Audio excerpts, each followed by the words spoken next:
Shabbat Shalom, family. We are in Torah portion, week 6, covering Genesis chapter 25, verse 19 to 28, verse 9. This is the bulk of Jacob and Esau before Jacob goes and finds his 2 wives with Laban.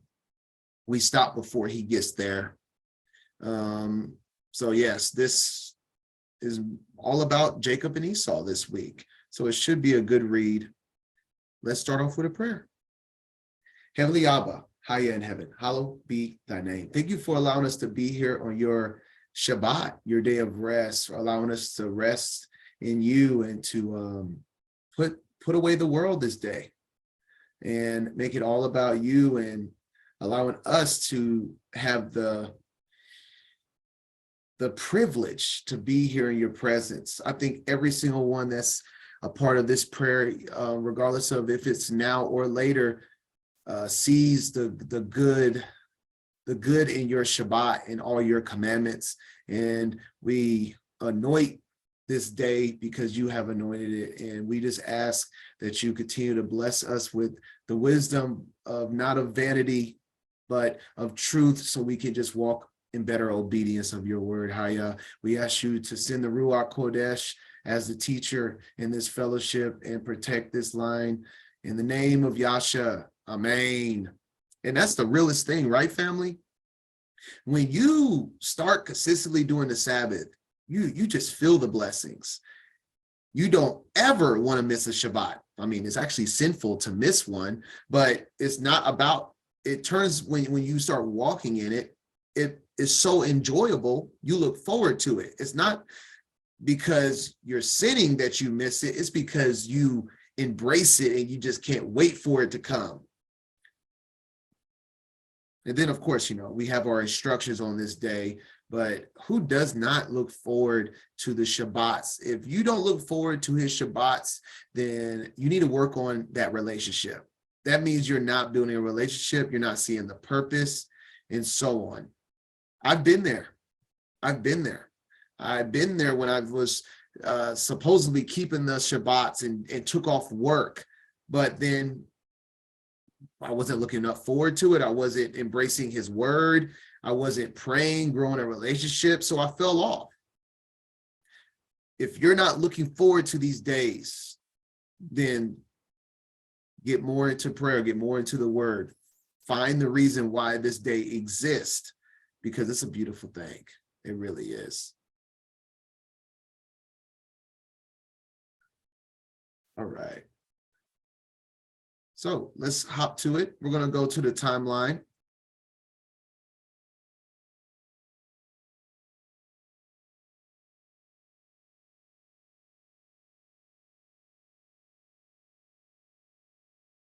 Like I said, this timeline is, it's an estimate. Nothing's over here tripping about the exact date.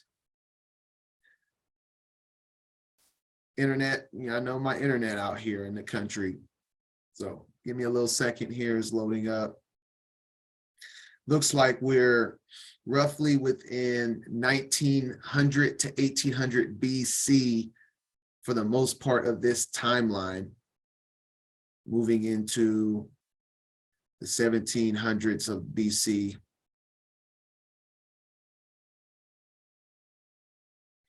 Weather over here is pretty stormy. We had a pretty big storm last night. Oh my goodness. Come on, share screen. Today. All right, finally. Now I know not to take off the share screen and take an hour to come back on here. All right, so here we are. We are at literally starting right at the birth of Jacob and Esau. Right there. And we're going all the way until Jacob, before Jacob is even married, chapter 28. We stop before Jacob even has a wife. So we stop a pretty good bit before the 12 sons, the 12 patriarchs of the tribes. So around this range is what we're covering this week.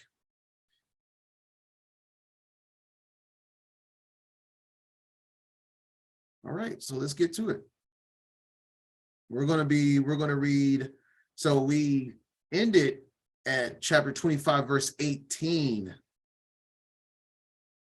So we're going to start at verse 19 this week. And I don't know why they don't have the verses. I should have set that, but let's see where I'm at.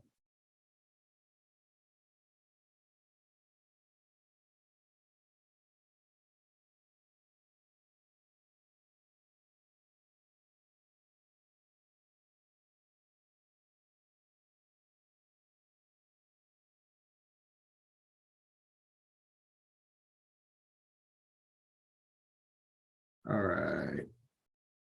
This internet, I'm about to just be reading all of this today, which I am. I'm not going to wait on it. Let's just get started. Esau and Jacob, verse 19 of chapter 25. And these are the generations of Isaac, Abraham's son. Abraham begat Isaac, and Isaac was 40 years old when he took Rebekah to wife, the daughter of Bethuel, the Syrian of Padam Aram, the sister to Laban, the Syrian. And Isaac entreated the Most High, Haya, for his wife, because she was barren.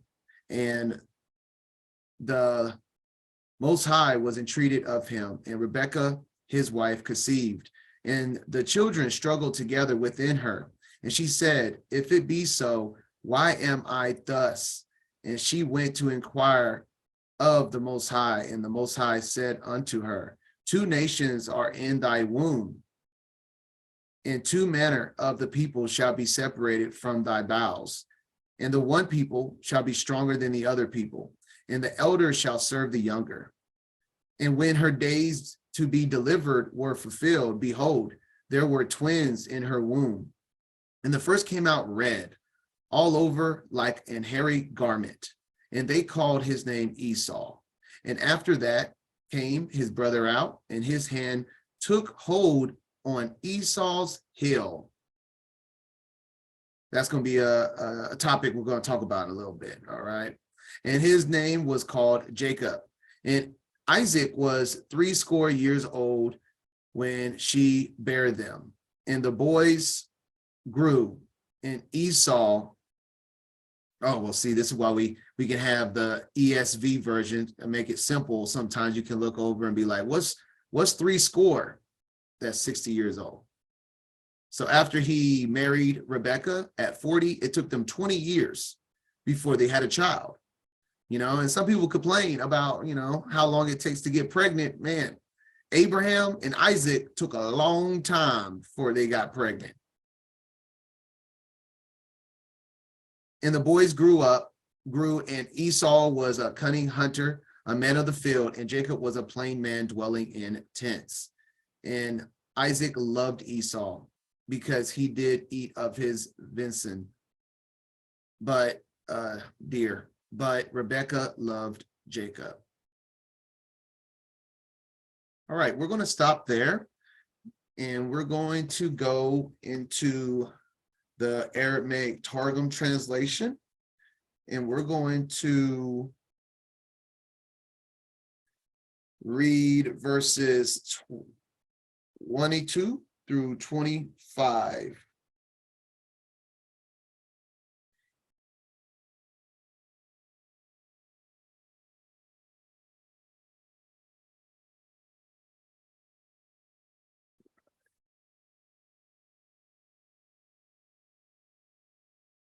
All right, once again, you gotta give me just a little bit of time to find it since they don't have verses for me.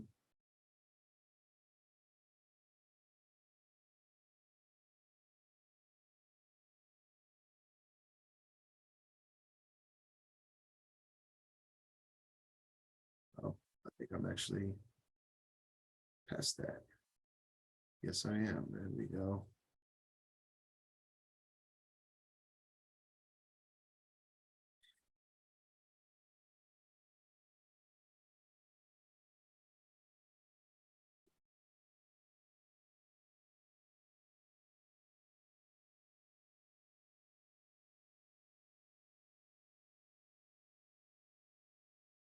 These, okay.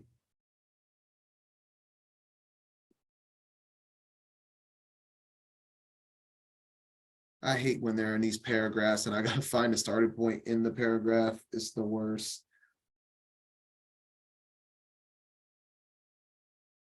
All right.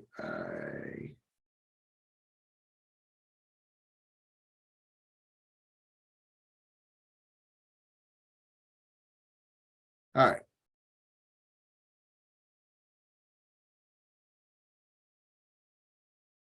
So round 22 to 25 real right here.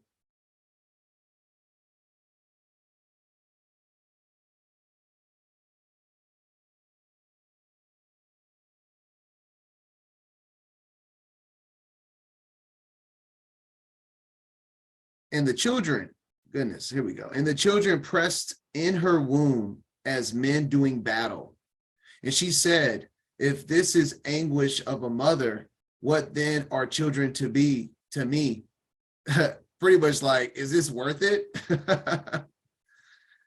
And she went into the school of Shem, Rabbi Shem. Looking back, we see that she inquired of the Most High. She went to inquire of the Most High, but it doesn't say where. Well, she went to the school of prophets, no other than Shem himself.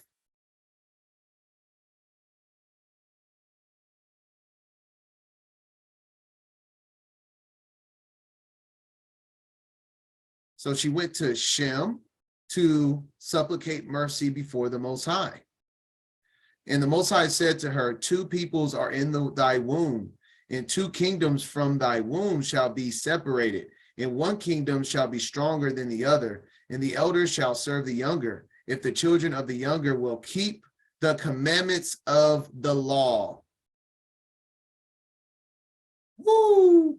Highlight that, family. That's gonna be very prominent in this study. The elder shall serve the younger if the children of the younger will keep the commandments of the law. That's the only way how it works. And we're going to see this again.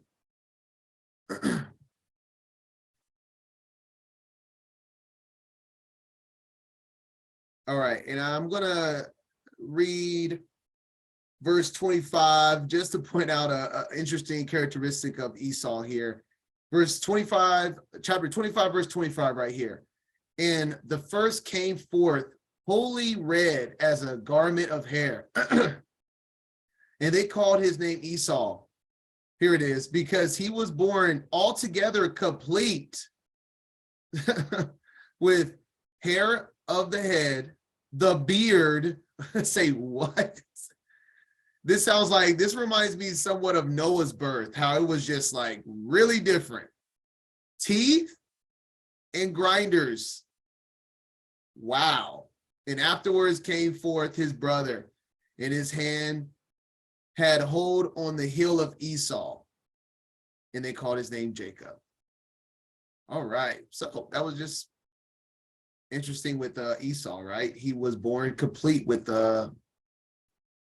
all of that. He had to look like he looked like a Benjamin Button or something. I don't know. Looked like a grown man.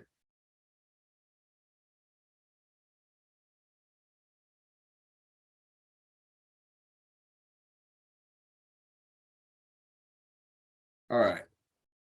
Let's go. Now we're going to go to, oh, excuse me, one last verse. So verse 28. Verse 28 in KJV or Masoretic. And Isaac loved Esau because he did of his Vincent, but Rebekah loved Jacob. Check out what the Targum says on that last verse. Wow. Come on now.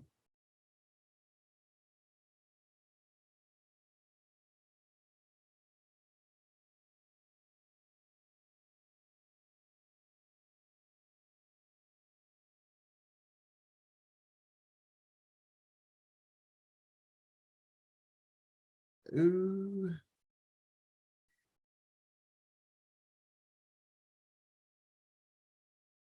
Oh, here it is. And Isaac loved Esau, for words of deceit were in his mouth. Wow. Totally different translation. Take what you will from it. We know Esau was not the greatest guy, and we're going to see a lot of that in this study, but just want to point that out there. All right, so now we're going to go into the book of Jasher, chapter 26.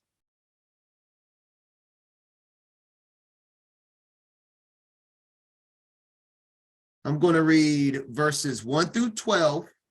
Then I'm going to read 17 through and 18, and then 25 to 29. All right. Stay with me. Start off 26, 1 through 12. In the 59th year of the life of Isaac, the son of Abraham, Rebekah, his wife, was still barren in those days. And Rebekah said unto Isaac, truly I have heard, my Lord, that thy mother Sarah was barren in her days, until my Lord Abraham, thy father, prayed for her, and she conceived by him. Now therefore stand thou also to the Most High, and he will pray thou also to the Most High, and he will hear thy prayer and remember us through his mercies. And Isaac answered his wife Rebekah, saying, Abraham has already prayed for me to Hiah, to multiply his seed. Now therefore this barrenness must proceed to us from thee. And Rebekah said unto him, but arise now thou also and pray, that the Most High may hear thy prayer and grant me children. And Isaac hearkened to the words of his wife. And Isaac and his wife rose up and went to the land of Moriah to pray there and to seek the Adon. And when they reached that place, Isaac stood up and prayed to the Most High Hiah on account of his wife, because she was barren. And Isaac said, O Adon, Elohim of heaven and earth, whose goodness and mercies fill the earth, thou who didst take my father from his father's house and from his birthplace, and didst bring him unto this land, and didst say unto him, to thy seed will I give the land, and thou didst promise him, and didst declare unto him, and I will multiply thy seed as the stars of heaven, and as the sand of the sea. Now may thy words be verified, which thou didst speak unto my father. For thou art the Adon, our Elohai, our eyes are toward thee, to give us seed of men, as thou didst promise us. For thou art the Adon, our Elohai, and our eyes are directed towards thee only. And the Most High heard the prayer of Isaac, the son of Abraham, and Hiah was entreated of him, and Rebekah, his wife, conceived. We see a little lesson there. It doesn't hurt to pray and ask our Father to be blessed, especially when there has been a promise made, right? He almost waited for Isaac to speak up. A good thing that Isaac hearkened to the voice of Rebekah, because it seems like the Most High was waiting for Isaac to step up and to ask. It in the book of James, it tells us to, if you want wisdom, if you want to be blessed, to ask our Heavenly Father, and you shall receive, especially when it's for the glory of the kingdom. And it establishes that it verifies that it comes from him and him alone when you ask and he gives it to you. So it doesn't hurt to ask. He wants us to ask. He doesn't just want us to be like, oh, I know he's going to get me. I know he's got me. No, pray and ask for it, especially if it's to help do the will of the kingdom. Verse 9.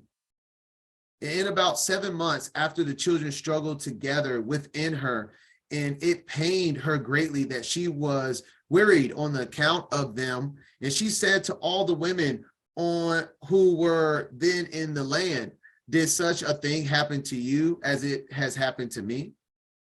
And they said unto her, no. And she said unto them, why am I alone in this amongst all the women that were upon earth? And she went to the land of Moriah to seek the Adon. And now we know she went to, oh, it says right here, I forget, seek the Most High on account of this, and confirming the Targums, or confirming each other. And she went to Shem and Eber, his son, to make inquiries of them in this matter, in that they should seek the Most High in this thing respecting her. And she also asked Abraham to seek and inquire the Adon about all that had befallen her. And they all inquired the Adon concerning this matter, and they brought her word from the Most High and told her, 2 children are in thy womb, and 2 nations shall rise from them, and 1 nation shall be stronger than the other, and the greater shall serve the younger. All right. I'm going to stop there and we're going to jump down. And I want to clarify something. Let me go back to the chapter. Let me see.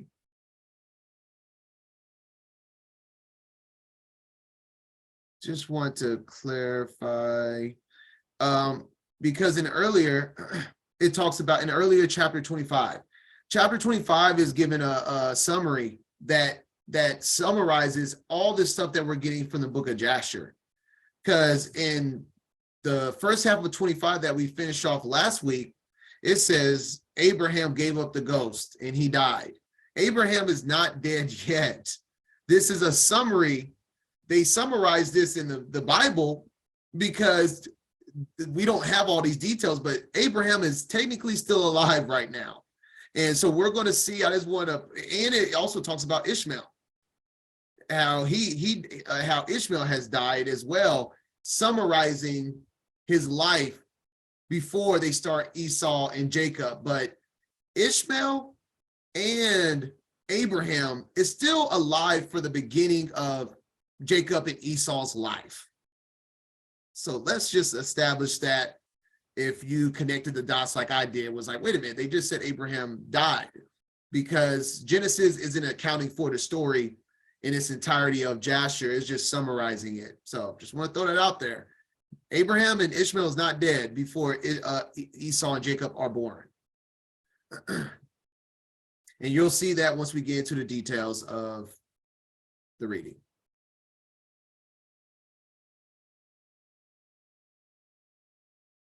Okay. So now we're going to go back to Jasher and read verses 17 through 18. And the boys grew up to their 15th year, and they came amongst the society of men. Esau was a designing and deceitful man. It don't matter, because what we just read in the Targums, let me get something to drink. One second.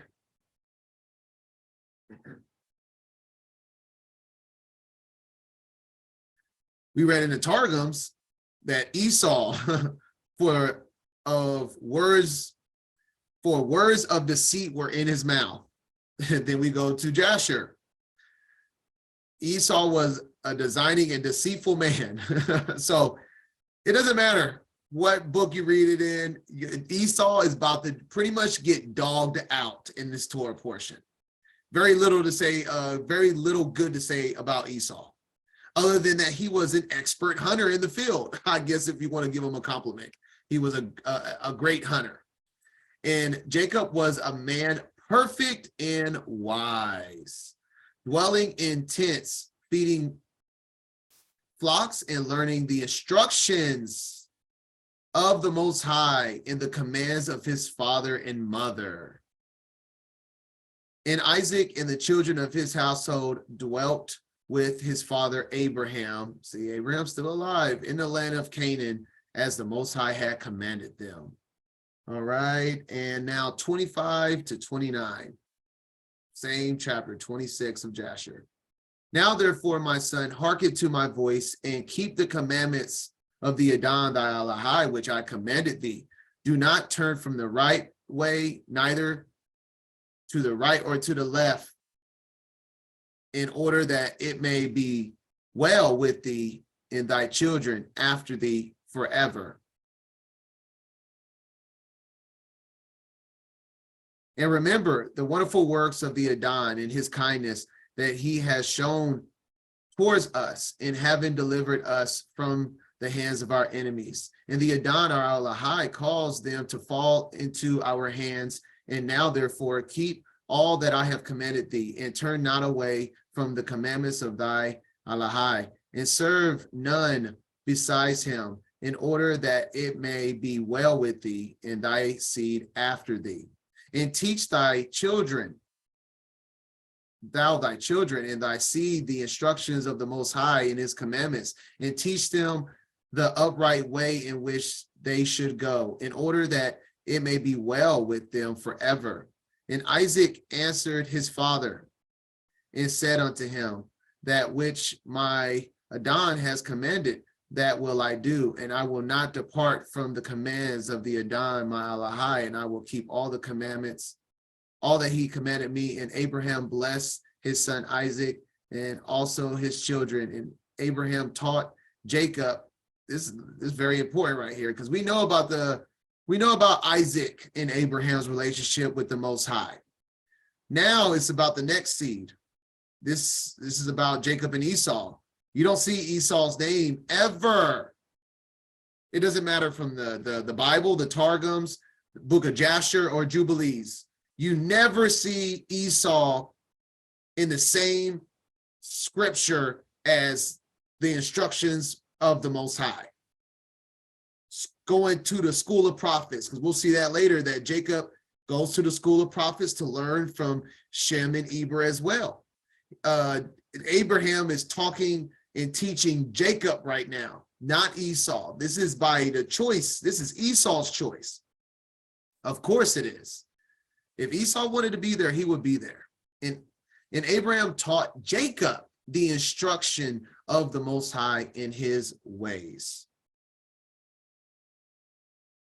And it was at that time that Abraham died, in the 15th year of the life of Jacob and Esau. So that is when Abraham died. Oh, man, I hate when it slides up like that. I don't know why it does all that. That is the time that Abraham died, when they were 15 years old. The sons of Isaac, and all the days of Abraham was 175 years, and he died and was gathered to his people in a good old age, old and satisfied with days. And Isaac and Ishmael, see, Ishmael was still alive as well. That's what I was saying. The first half of Genesis 25 needs to be in context with all of this. And his sons buried him. And if you keep reading right here, it just shows that all the inhabitants of Canaan, every king, prince, they all came to pay homage to Abraham. That's how great Abraham was, that kings and princes was coming from all over Canaan to say goodbye to Abraham. Very, very respectful, great man. Not just his people, but other people respected Abraham.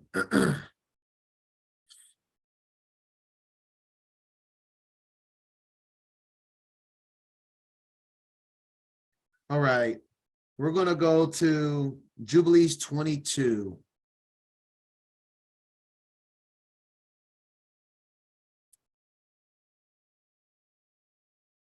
Jubilees 22. We're going to read verse 1 for context. And it came to pass in the first week in the 44th Jubilee in the second year, that is the year which Abraham died, that Isaac and Ishmael came from the well of the oath to celebrate the Feast of Weeks. That is the feast of the first fruits of the harvest to Abraham, their father. And Abraham rejoiced because his two sons had come. So verse 1 is I just want to throw in there that the timing of Abraham's death was right at the timing of first Feast of Weeks, first fruits, Shavuot. was the timing of Abraham's death. And Abraham was rejoiced that his two sons, Isaac and Ishmael, came to celebrate Feast of Weeks with him. So that's why I read verse 1, just to show that context right there. Now let's go to, I'm gonna read verses 7 through 16. And now I give thanks unto thee, my Elohai, because thou hast caused me to see this day. Behold, I am 160 years. So 160 plus 15 years, 175. An old man and full of days, and all my days have been unto me peace. The sword of the adversary has not overcome me in all that thou hast given me, and my children all the days of my life until this day. My Elohai, may thy mercy and thy shalom be upon thy servant and upon the seed of his sons, that they may be to thee a chosen nation, an inheritance from amongst all the nations of the earth, from henceforth unto all the days of the generations of the earth, unto all the ages. And he called Jacob and said, my son Jacob, may the Most High of all bless thee and strengthen thee to do righteousness. I want to pay attention, y'all. All of this is about Jacob. All of this is about Jacob. So let's pay attention to that real quick, to the details.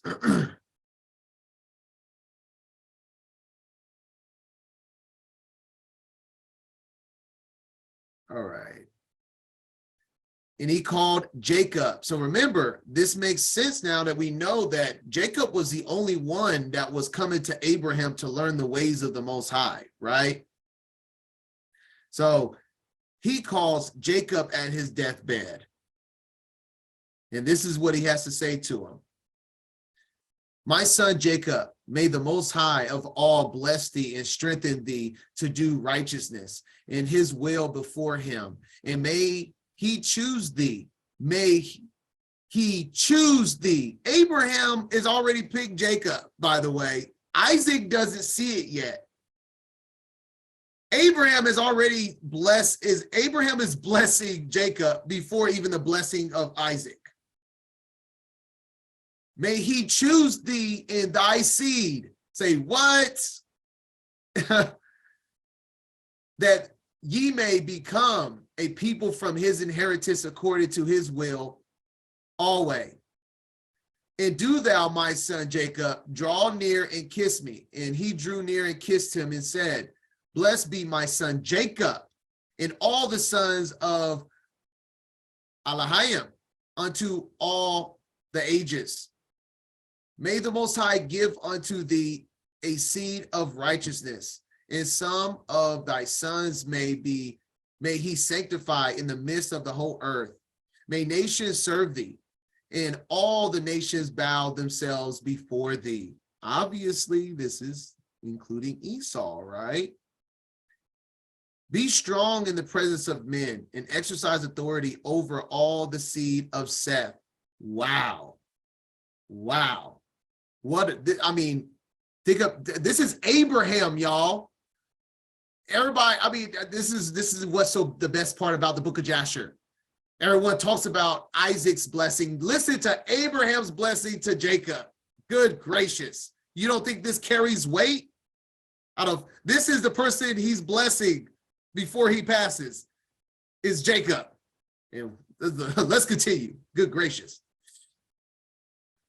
Then thy ways and the ways of thy sons will be justified, so that they shall become a holy nation, a Kodesh nation.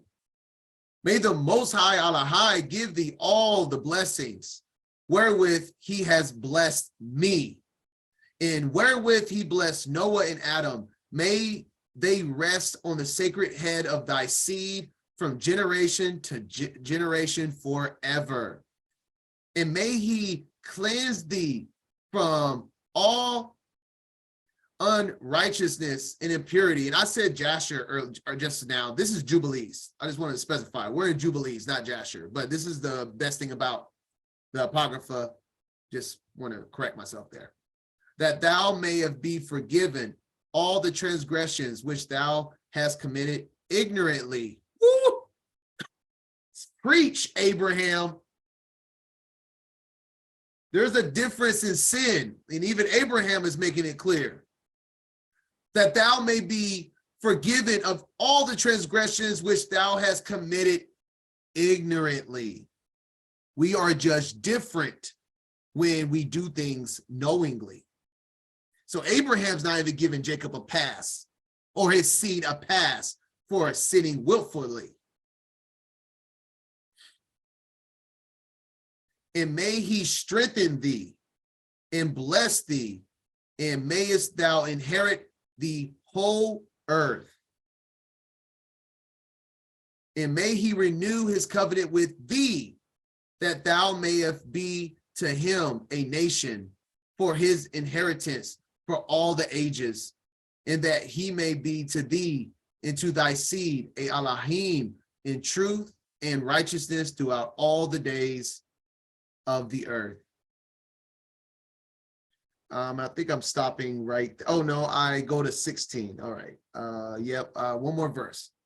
And do thou, my son Jacob, remember my words and observe the commandments of Abraham, thy father. Separate thyself from nations. Say what? Become separate. Become set apart. Separate thyself from the nations and eat not with them, and do not according to their works, and become not their associate, for their works are unclean, and all their ways are a pollution and an abomination and uncleanness. Wow. And I actually don't have it, the verse of Peter with in the book of Acts. Let me pull that up. I'm going to go to that real quick because this last verse in 16, I feel like kind of can put that in perspective. It just popped in my head. So let's go to Acts, 10?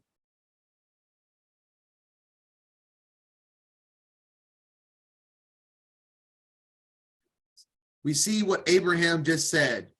Don't have communion with them because what they do is unrighteous and unclean. That puts Peter's dream in perspective.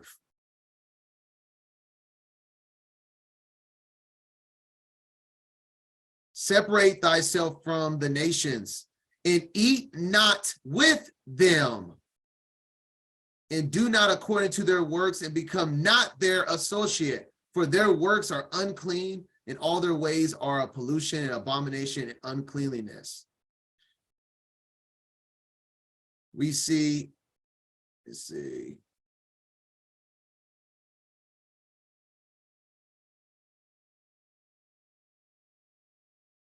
All right, here we go. This is the dream, and wherein all the manner of four-footed beasts of the earth and wild beasts and creepy things and fowls of the air. And there came a voice to him, rise, Peter, kill and eat. And Peter said, not so, Lord, for I have never eaten anything that is common or unclean. So this is clearly saying that there's an interpretation here, that it is not literal, because Peter's like, this can't be literal because I'm not eating anything clean, and I know you're not telling me to eat anything unclean, because that would not be the voice of the Most High. It would be the devil, right? We should know that.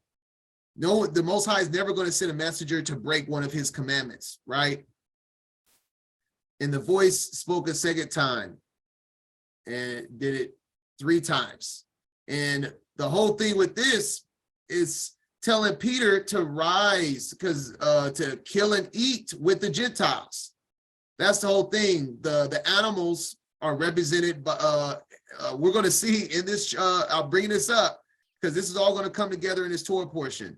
the first born of beast and man are to the Most High. The lamb was sacrificed for man. So man and animal were, or I should say land animals were made on the same day.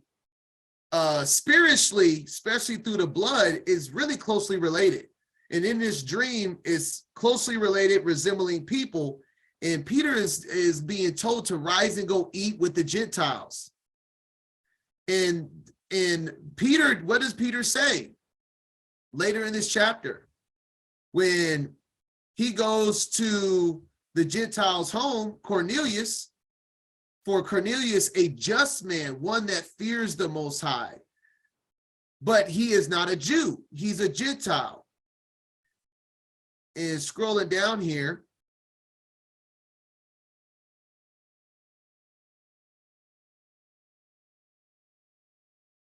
in verse 28, and he said, Peter, ye know how that it is an unlawful thing for a man that is a Jew to keep company or come unto one of another nation.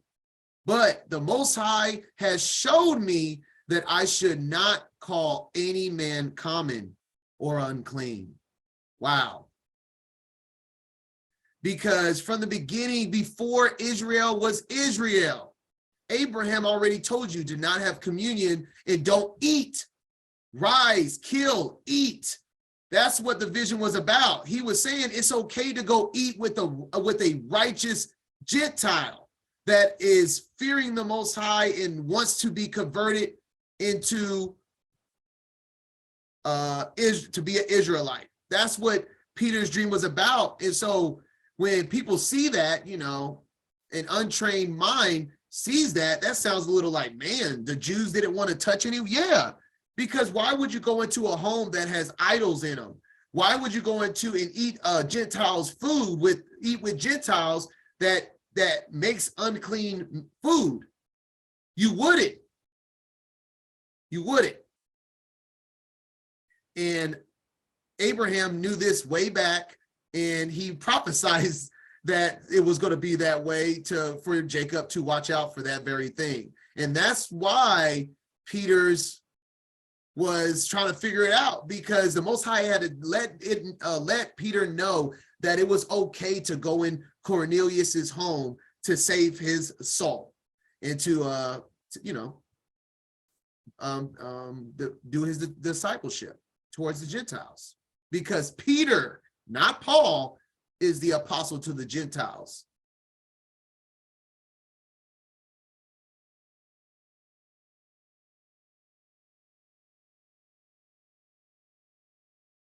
All right. Let's continue now. We're going to go to the next chapter in Jubilees 23.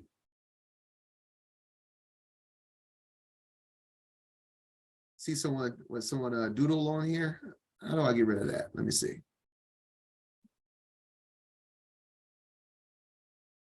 There we go. All right. We're going to read Jubilees 23 now, verses 1 through 6. And he placed two fingers of Jacob on his eyes, and he blessed. One second. Let me see something.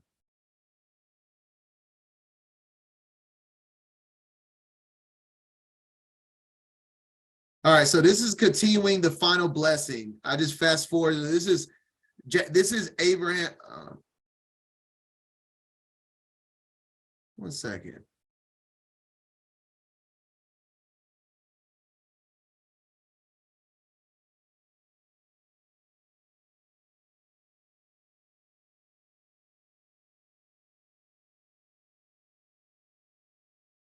All right.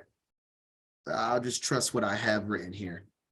All right, let's read. And he placed two fingers of Jacob on his eyes, and he blessed the Alahai of Alahims, and he covered his face and stretched out his feet and slept the sleep of eternity and was gathered to his fathers. And notwithstanding all this, Jacob was lying in his bosom and knew not that Abraham, his father's father, was dead. So, wow. After the full, if y'all want to keep reading, obviously I can't read everything. Y'all can finish reading all the extra blessings of Abraham at the end of chapter 22 to Jacob. But Jacob was the one that was with Abraham when Abraham passed. Wow. And Jacob awoke from his sleep, and behold, Abraham was cold as ice. And he said, Father, Father, but there was none that spoke, and he knew that he was dead. And he arose from his bosom and ran and told Rebekah, his mother. And Rebekah went to Isaac in the night and told him, and they went together, and Jacob with them. And a lamp was in his hand, and when they had gone in, they found Abraham lying dead. And Isaac fell on his face of his father and wept and kissed him.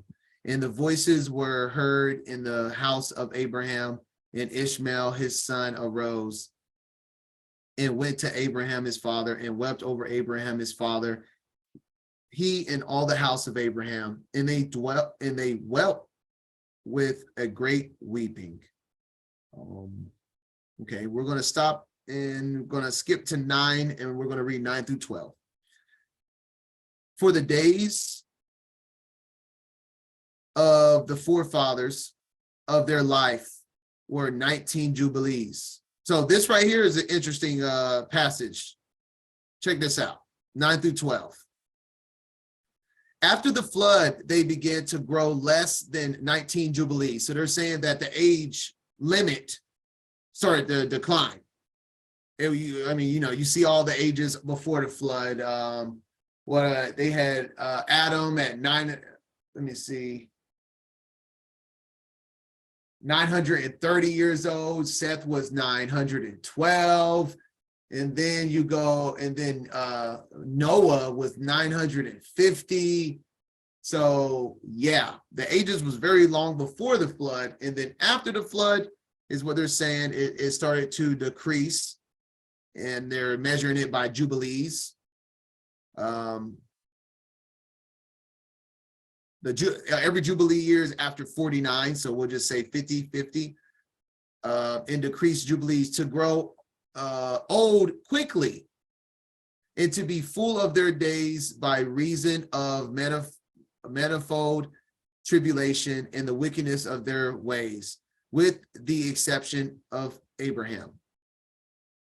For Abraham was perfect in all his deeds with the Most High, and well-pleasing in righteousness all the days of his life. And behold, he did not complete 4 jubilees. So he wasn't 200, he didn't live up to 200 years old. He was 175. When he had grown old by reason of the wickedness and was full of his days. And all the generations which shall arise from this time until the day of the great judgment shall grow old quickly. Remember, there was a line that talks about there'll be 120. I would not be with man for another 120 years. That was before the flood. And some people interpret that as, people won't grow old past 120. But Abraham debunks that by himself. If that wasn't about that, that was saying how many years there was before the flood came. This right here is actually talking about age. So after Abraham's death, we would start growing old quickly before they complete 2 jubilees, 100 years. And their knowledge shall forsake them by reason of their old age. Land, all their knowledge shall vanish. Wait a minute. Of their old age, land. I don't think there's supposed to be L there. And all their knowledge shall vanish away. And in those days, if a man live a jubilee and a half, 75 years, they shall say regarding him, he has lived long, and the greater part of his days are pain and sorrow and tribulation, and there is no peace. Wow. That is accurate, right? after 75 years old, people start getting in pretty bad health and they don't last much longer. Most people, what's the actual age expectancy? Let me look it up. Age expectancy is, wow. Age expectancy is 76 years old. Wow. How accurate is the holy word, the Kodesh word of the Most High? The average age is 76 years old. I didn't even know that. It straight up says after 75 years, it's going to be a wrap. You're going to start living in pain and not have peace because you're old. Wow. Can't make this stuff up. All right. So just wanted to throw that in there. I thought that was a little cool fact. All right. Where is it? We in it. All right. So back to the Targums now. Lot to cover. We're still in the very first section, but we are covering some good info. So we're going back to the Targum. And this is going, so just touching bases. We read 19 through 28. 19 through 28. This is the beginning of the birth pains and the birth of Jacob and Esau. And like I said, I pointed out in verse 26 that after that came his brother out, and his hand took hold on Esau's heel. And that was Jacob. All right. Let's focus on that. Obviously, there's a meaning, bigger meaning behind this. It's not just a normal thing to say a twin is grabbing on your heel, right? That's not normal. So there's a reason behind it. Let's search it out. I'm going into Aramaic Targum, and I'm going to read chapter 3, verse 15. And this is the serpent. This is the serpent's judgment. This is the part of chapter 3 after they have transgressed the law, eaten of the fruit, and now this is the judgment towards the serpent. And I will put enmity between thee and the woman, between the seed of thy son and the seed of her sons. And it shall be when the sons of the woman keep the commandments of the law. Say what? Say what? Where do we see this at? Where do we see this at? We saw this, pretty sure, at the beginning. Oh, I'm in the wrong one. Right here. And if the children of the younger will keep the commandments of the law. Very intriguing here. Same thing. They will be prepared to smite thee upon thy head. But when they forsake the commandments of the law, thou wilt, who will? The serpent. This is talking to the serpent. Thou wilt be ready to wound them in their heel. Nevertheless, for them there shall be a medicine, but for thee there will be no medicine, and they shall make a remedy for the heel in the days of King Mashiach. What's the message here? Esau was taken by the heel of Jacob. And the elder shall serve the younger, if the younger will keep the commandments of the law.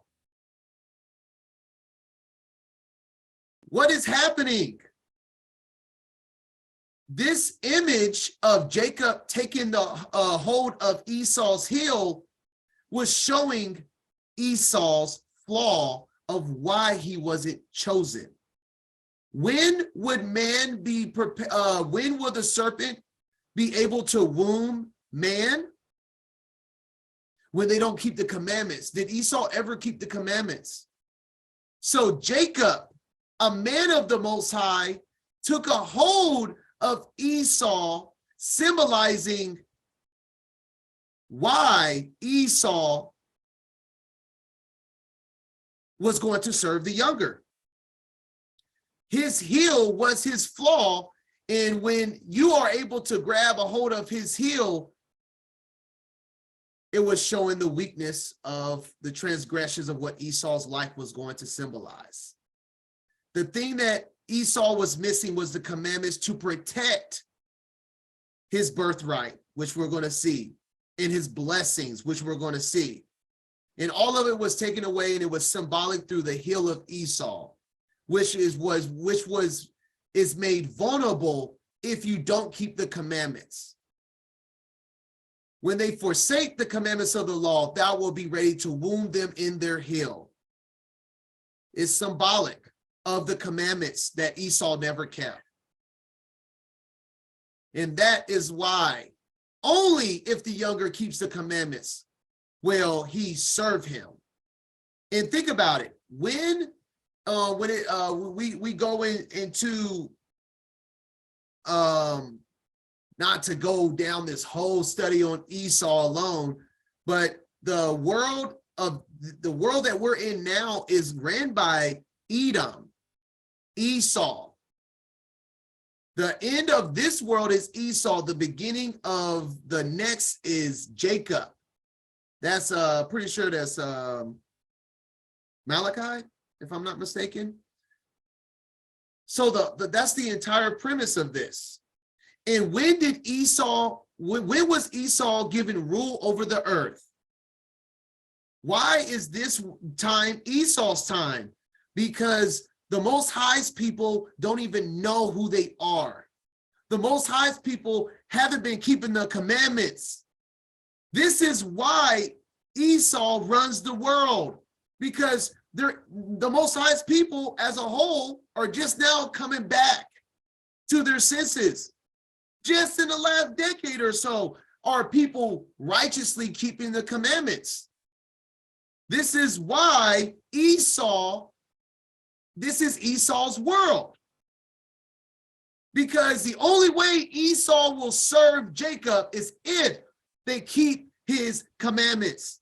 But Jacob is not keeping his commandments. That's why Esau was able to enslave Jacob, was able to put them in bondage, able to put a yoke around their necks. It's because they don't keep the commandments. And Abraham told him that as well when we read in Jubilees. Keep the commandments and the world will serve you, not just Edom. The world will serve Jacob, but only if they keep the commandments. Only. Doesn't matter if you're ignorant or not. I've said this all the time. That's what grace is for. But that doesn't change that you're not keeping the commandments. A sin is a sin. Yes, they can be judged on different scales based on ignorance, but that doesn't mean you're right. If you're sinning, you're sinning. Period. A sin is a sin. There is levels within that, but just because you're ignorant doesn't mean you get a pass. In other words, just because Israelite is ignorant in sinning, does that mean Esau is going to serve you? Does that mean the world's going to serve you? No. You got to be righteous. You got to be according to his will to do that. Oh yeah, there's a ton of scripture. I see y'all writing it in a couple of verses. It's all over. It's all over.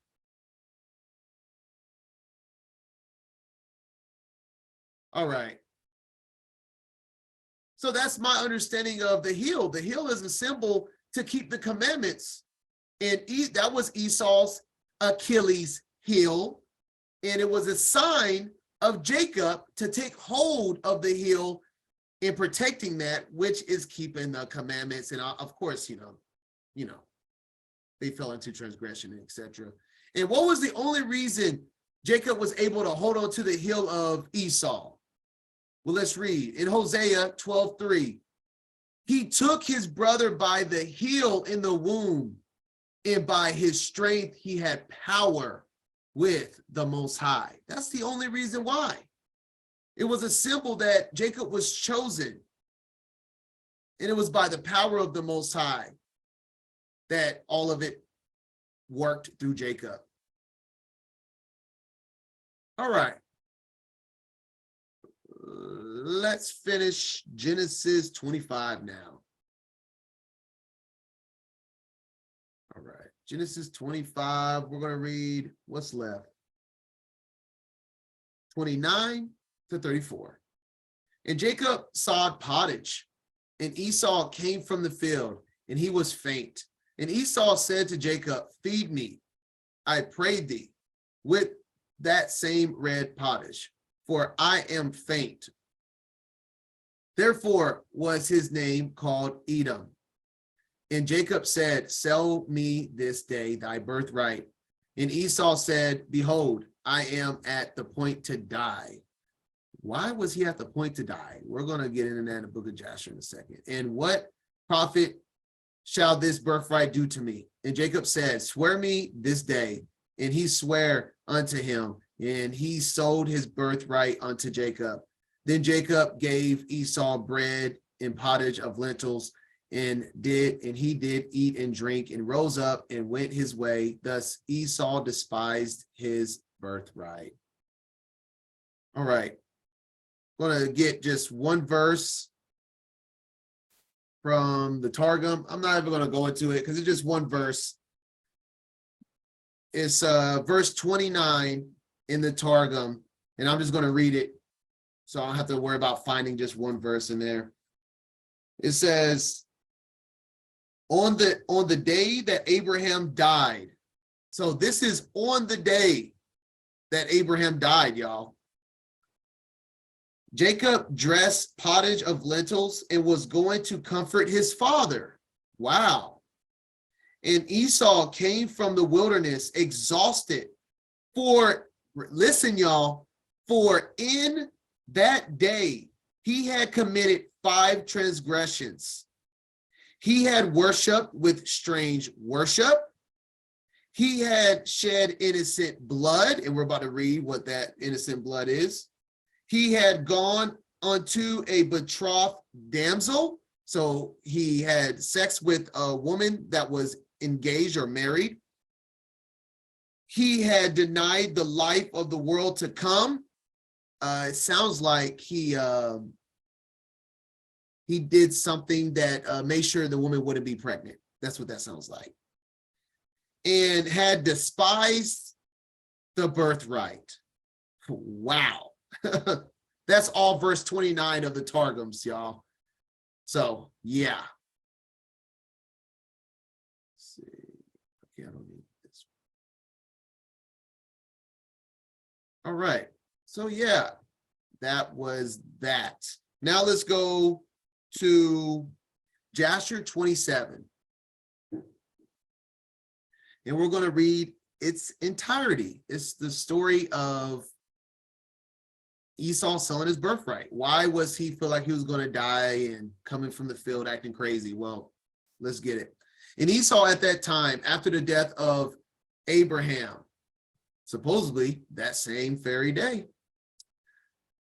frequently went in the field to hunt. And Nimrod, king of Babel, the same was Ramphrael, also frequently went with his mighty men to hunt in the field and to walk about with his men in the cool of the day. And Nimrod was observing Esau all the days, for jealousy was formed in the heart of Nimrod against Esau all the days, because obviously Esau's really old. I mean, I don't know his exact age, at least according to this timeline. You know, obviously this timeline doesn't include context from Apocrypha books, but we have Nimrod, I believe the second generation after the Japheth, Shem, and Ham. All the way. In other words, Nimrod was even older than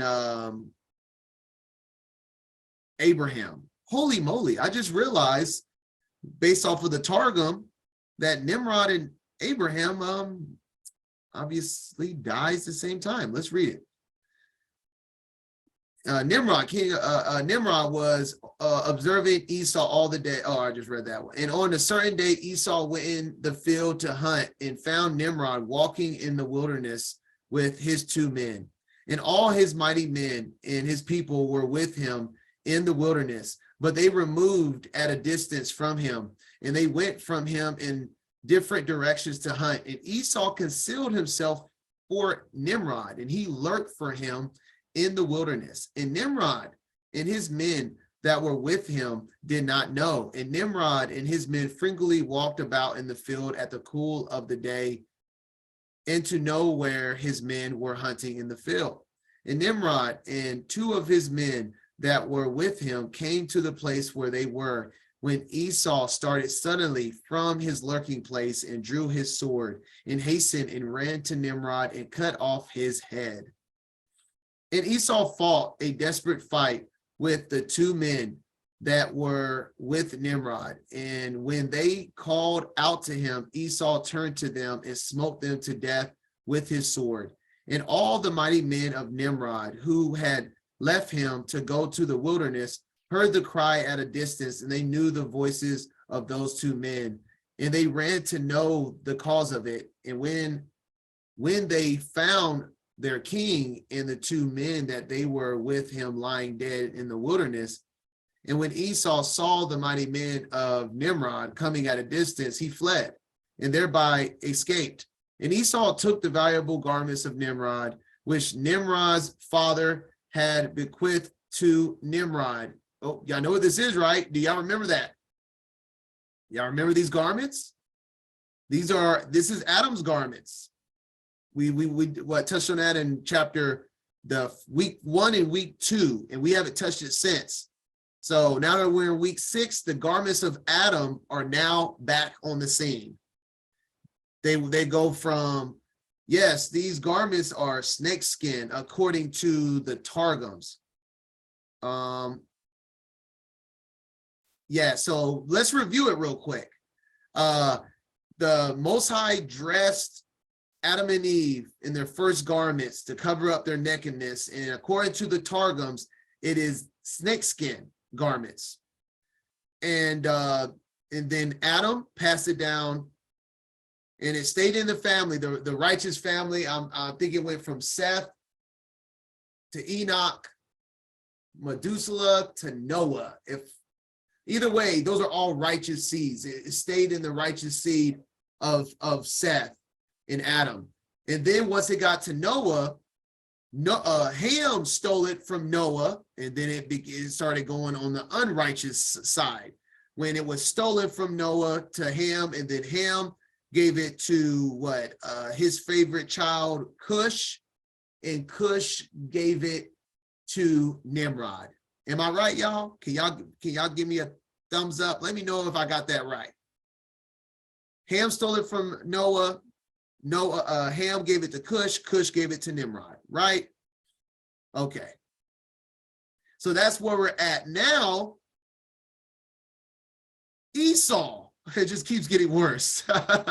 Esau stole it from Nimrod at this time. All right.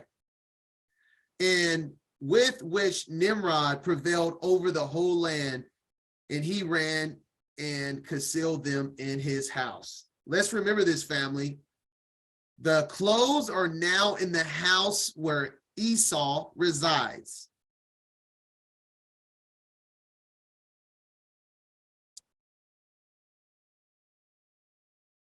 All right, continuing, verse 11. And Esau took those garments and ran into the city on the account of Nimrod's men. And he came unto his father's house wearied and exhausted from fight, and he was ready to die through grief when he approached his brother Jacob and sat before him. And he said unto his brother Jacob, behold, I shall die this day. Oh, now does it make so much sense?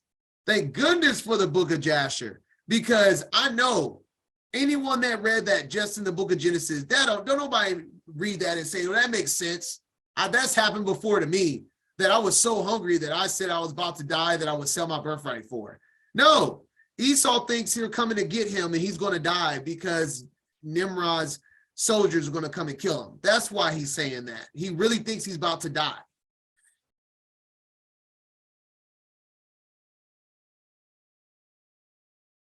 Now it makes sense. And wherefore then do I want the birthright? And Jacob acted wisely with Esau in this matter. Esau sold his birthright to Jacob, for it was so brought about by the Most High. Say, what? The Most High wanted. This was the Most High's will. And we know that Jacob was chosen from the beginning, from the moment he took a hold of Esau's heel, which signified that he didn't keep the commandments or wasn't going to keep the commandments. In Esau's portion in the cave of the field of Machpelah, which Abraham had brought from the children of Heth for the possession of the burial ground. That wasn't it. You don't see that in there. So the burial site also was given over to Jacob. Esau also sold to Jacob, and Jacob brought all this from his brother Esau for value given. So, wow, that entire verse right there. Esau pretty much sold everything he had to Jacob for a bowl of soup. That's a sad. And Jacob wrote the whole of this in a book, and he testified the same with witnesses, and he sealed it, and the book remained in the hands of Jacob. Wow. So Jacob, honestly, he didn't do nothing wrong. Esau willingly sold it, and then Jacob documented it with witnesses. Everybody talking about Jacob did Esau dirty. Where? Where did Jacob force Esau's hand?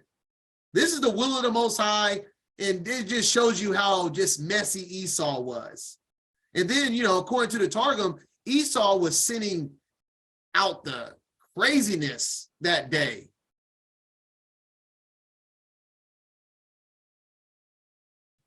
All right. Yeah, he had his receipts. And when Nimrod, the son of Cush, died, his men lifted him up and brought him in consternation and buried him in his city. And all the days that Nimrod lived were 215 years. So yeah, Nimrod lived longer than Abraham. Abraham was 175, Nimrod was 215. So Abraham was what, 50? No, 35. Yeah, 35 years. Get my math. 35 years older than Abraham, which makes sense because Nimrod already had his kingdom established before Abraham's birth. So that sounds right. And he died.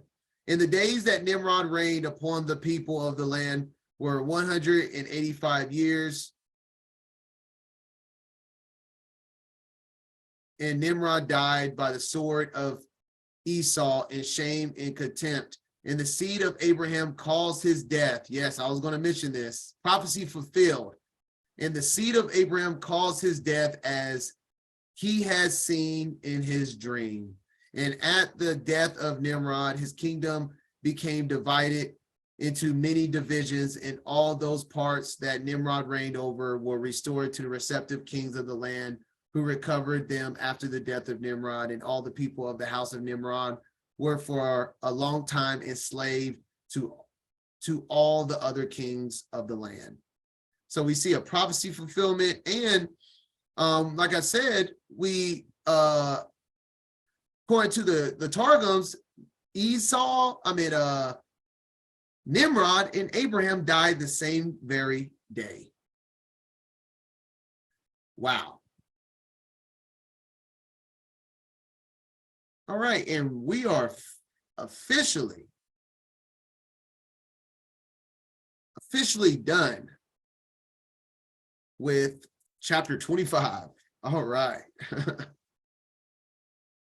That's the longest chapter, by the way. All right, that's the longest one. That was only half the chapter. You see why we pushed it to this week. A lot that chapter 25 is jam-packed, but in the canon, it's so summarized. But there was a lot of meat in that story.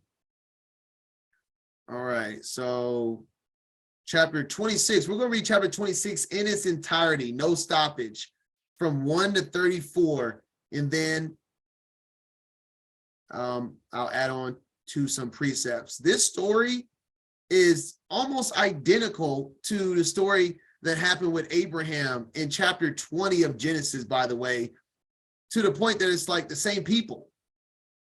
I'm still trying to wrap my head around the true meaning. I feel like there's a much deeper meaning of the purpose of not just these stories happening, but documenting it multiple times. I think that there's just so much more to say with the stories of them saying that their wives are their sisters, and then the people being played for taking his wife. I have ideas of why, but they're not strong ideas. So I'm just going to hold my tongue until I feel the Ruach give me that wisdom that just clicks different. Y'all all know what I mean. When the truth hits different, it hits different. And okay, we'll see if this audio reader plays or not. Internet is struggling here.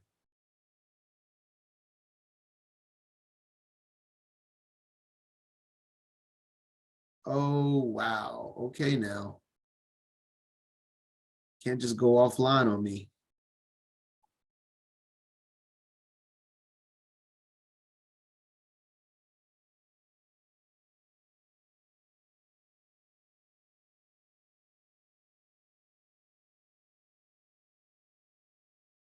Wow, not dealing with it no more. Forget about it. We just going to hop in it and I'll just read it myself.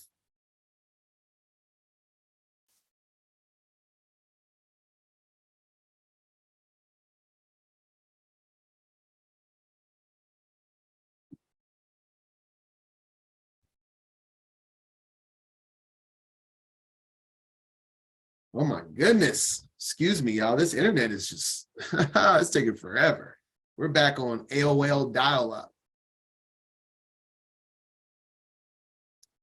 All right. So like I said, you want to go and peek back at chapter 20. It's the same, almost identical. So let's read 26. And there was a famine in the land besides the first famine that was in the days of Abraham. Even goes back to the same reason Abraham went over there, I think, right? And Isaac went unto Abimelech, king of the Philistines, unto Gerar. And the Most High appeared unto him and said, go not down unto Egypt, dwell in the land which I shall tell thee of. Sojourn in this land, and I will be with thee, and will bless thee. For unto thee and unto thy seed I will give all these countries, and I will perform the oath which I swore unto Abraham thy father, and I will make thy seed to multiply as the stars of heaven, and I will give unto thy seed all these countries. And in thy seed shall all the nations of the earth be blessed. Because that Abraham obeyed my voice and kept my charge, my commandments, my statutes, and my laws. And Isaac dwelt in Gerar. And the men of the place asked him of his wife, and he said, she is my sister. For he feared to say, she is my wife, lest, said he, the men of the place should kill me for Rebekah, because she was fair to look upon. And I tell you what, man, that also says something about Sarah, Rebekah, their wives. Their wives had to be some stunning women to even think of all of this, right? I mean, and it came to pass when he had been there a long time that Abimelech, king of the Philistines, looked out at a window and saw, and behold, Isaac was sporting with Rebekah, his wife. And Abimelech called Isaac and said, behold, of surety she is thy wife. And how saidst thou, she is my sister? And Isaac said unto him, because I said, lest I die for her. And Abimelech said, what is this thou hast done unto us? One of the people might lightly have lain with thy wife, and thou should have brought guiltiness upon us. And Abimelech charged all his people, saying, he that touches this man or his wife shall surely be put to death. And Isaac sowed in that land and received in the same year an hundredfold, and the Most High blessed him. And the man waxed great and went forward and grew until he became very great. For he had possession of flocks and possession of herds and great store of servants, and the Philistines envied him. For all the wells which his father's servants had digged in the days of Abraham, his father, the Philistines had stopped them and filled them with earth. Wow. And Abimelech said unto Isaac, go from us, for thou art much mightier than we. And Isaac departed thence and pitched his tent in the valley of Gerar and dwelt there. So, I mean, man, they envied him. They were hating so hard. They started filling up all his father's wells, and then they told him to leave. So, you know, this wasn't a good departure, in other words. Oh yeah, I'm reading all of this. No stoppage. Let's continue.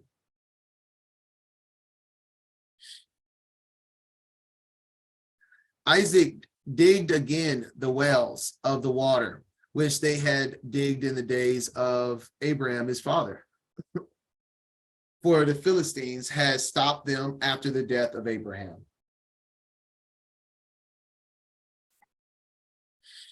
And he called their names after the names by which his father had called them.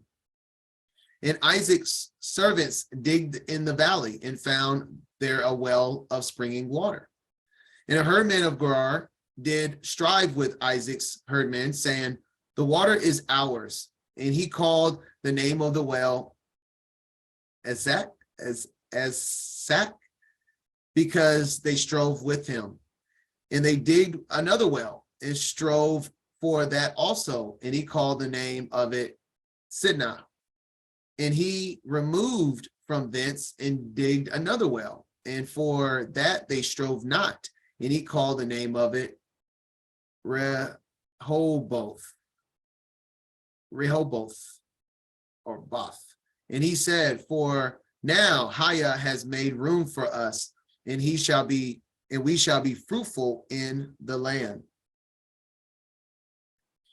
And he went up from this to Beersheba, and Hiah appeared unto him the same night and said, I am the Elohim of Abraham thy father. Fear not, for I am with thee, and multiply thy seed for my servant Abraham's sake.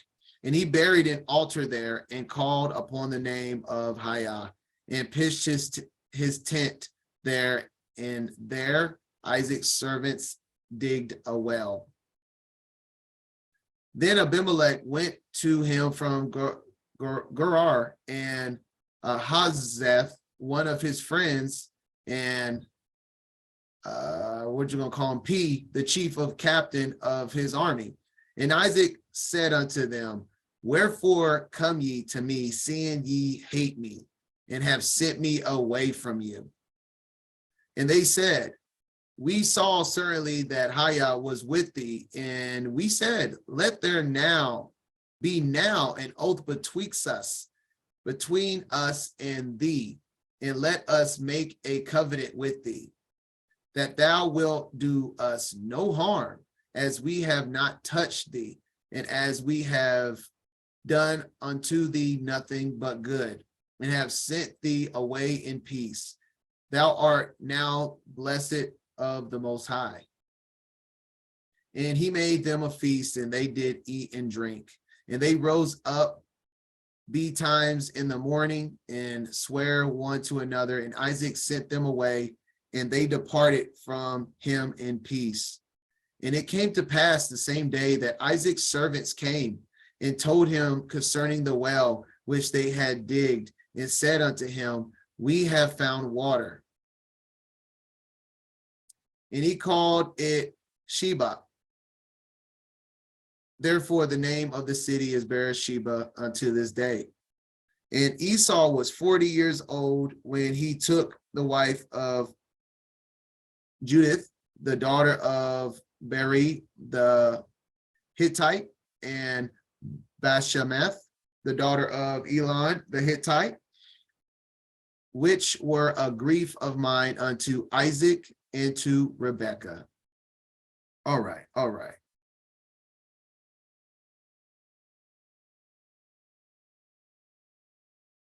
Let's go into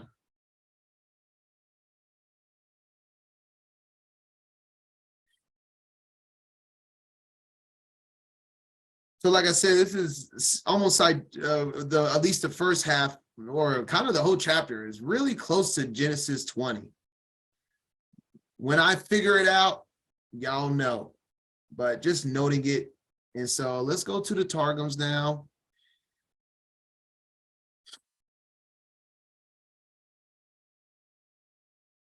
(26), and we're looking for 25 through 29.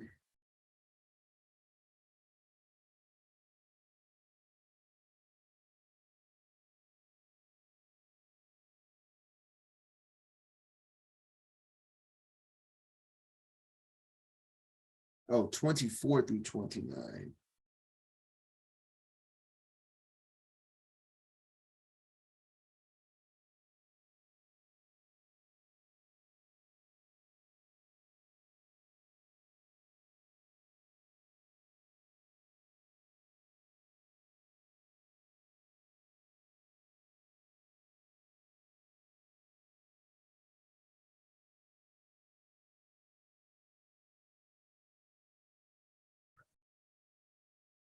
Oh, let me just cheat. I can do that.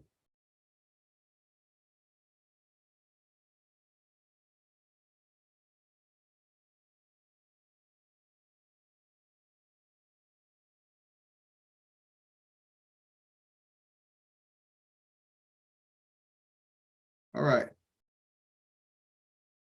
Found it.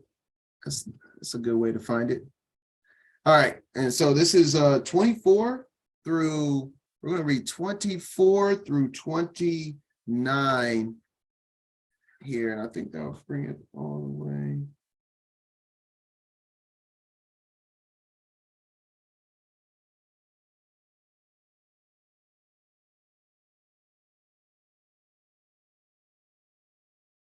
All right, all of this. And the Most High appeared to him that night and said, I am the Alahai of Abraham, thy father. Fear not. My word. That's why I wanted to start there. I just wanted to I want to try to have my word capitalized in every Torah portion. My word is thy help, and I will bless thee and multiply thy sons for the righteousness' sake of Abraham, my servant. And he built it there an altar and prayed in the name of Hiah, and he spread his tabernacle there. And the servants of Isaac digged there a well. And when Isaac went forth from Gerar, the wells dried up, and the trees made no fruit. So only when he was there. So we see when he went forth, when he left, the wells dried up and the trees made no fruit. And they felt that it was because they had driven him away. So this is why Amalek went to talk to Isaac, y'all. If y'all didn't catch that, because they don't really specify why Abimelech came to him, because when he left, the fruit of the trees and the waters was drying up. The blessing of his presence, since they casted him out, he took with him. And all these things had befallen them. And Abimelech went to him from Gerar and took his friends to go with him. And P, the chief of his hosts, and Isaac said to them, why come you to me that I should pray for you when you have hated me and driven me from you? And they answered, seeing we have seen that the word of the dawn is for thy help, and for thy righteousness' sake all good has been to us. But when thou wentest forth from our land, the wells dried up, and our trees made no fruit. And that's interesting, right? Because what did they do to Abraham's wells? They put earth in it to dry them up. Their curse, they try to curse Isaac, and they curse themselves, it looks like.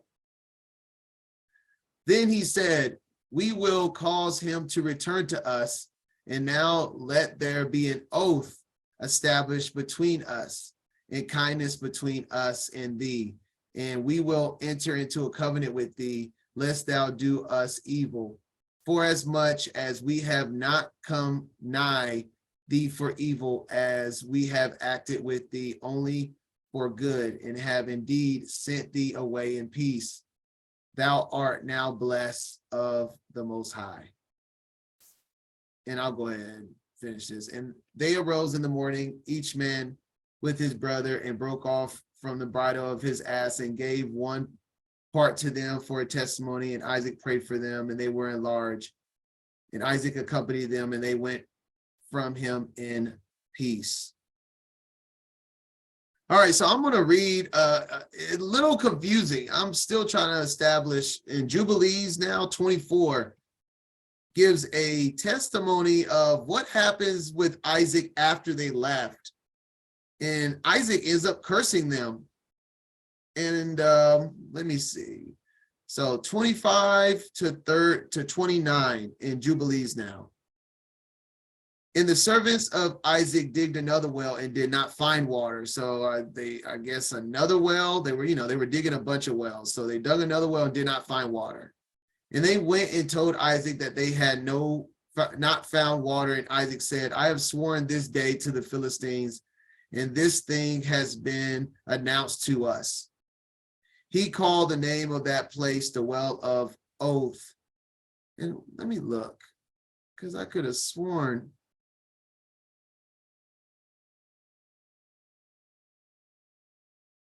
Let me see. And it came to pass the same day that Isaac's servants came and told him concerning the well which they had digged, and said unto him, we have found water. So this is, I don't know about this. It's a little different, because I don't know if it's saying the same well, but it's obviously the same place.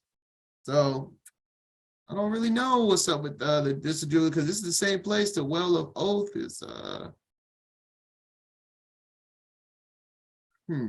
the Well of Oath, for there he has sworn to Abimelech and Huzath, his friend, and P, the perfect of his oath.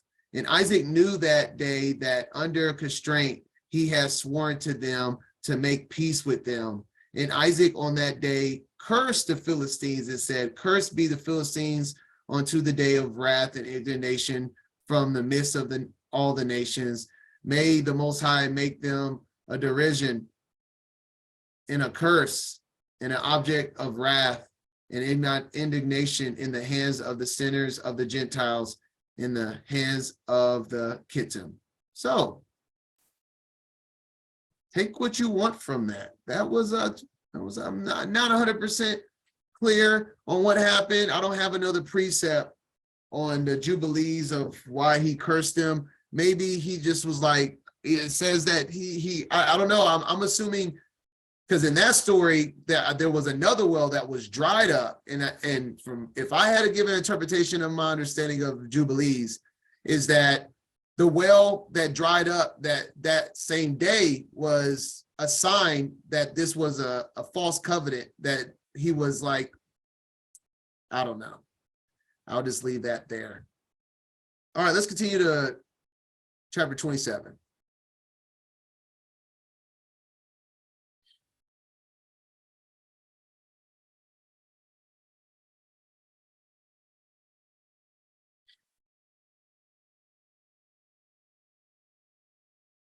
All right, chapter 27. And it came to pass that when Isaac was old and his eyes were dim, so that he could not see, he called Esau his eldest son and said unto him, my son. And he said unto him, behold, here am I.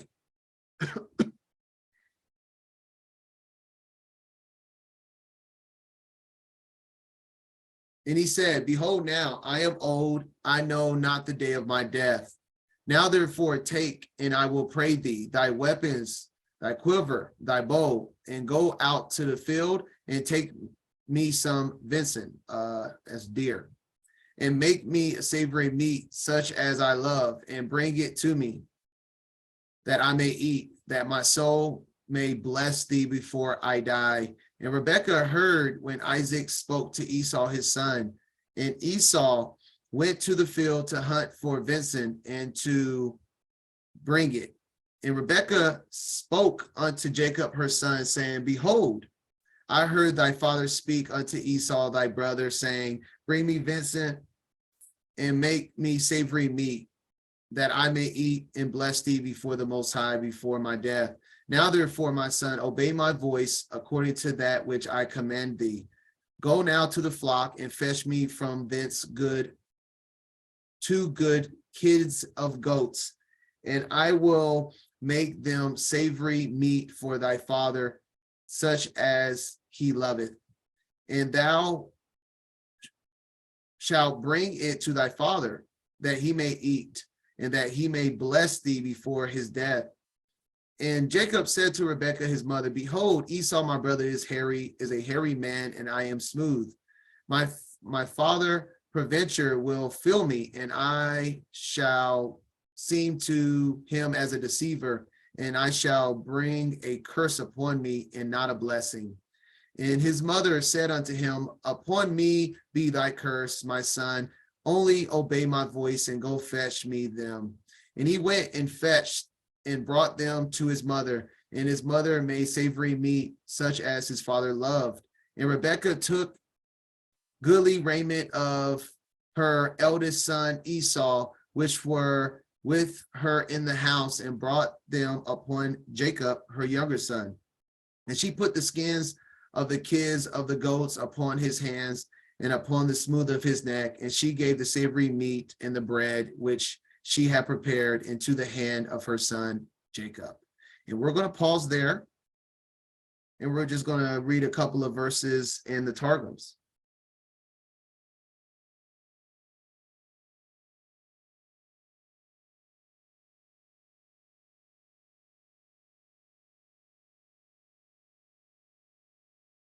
Yeah, someone asked what version am I reading from in the Targums. If you go, I literally got the link on my website, becomesetapart.com. So if you want to buy it's the Targum Pseudo Jonathan. If you want to make sure you get the same one I'm reading from, just go to my website. It's under the study link tools. Click the link. It'll send you straight to the link to buy the book. Or you can just go to the read along PDF or whichever doc that I'm reading online. All right, so we're stopping right here in verse 17, right before it gets into the blessings. I'm going to go to the Targums now in 27. And I'm going to read verse 1 for context here. And it was when Isaac was old and his eyes were darkened from seeing, because when his father was binding him, he had seen the throne of the glory. Wow. I mean, that's like when people tell you don't stare at the sun too long, in the middle of the day at least, right? Like it blinded Isaac. And from that time, his eyes have begun to darken, that he called Esau his elder son, on the 14th day of Nisan. So 2 reasons why I wanted to add verse 1, that just interesting part about the throne of glory. And then that this was on preparation day of Passover, according to the Aramaic Targum.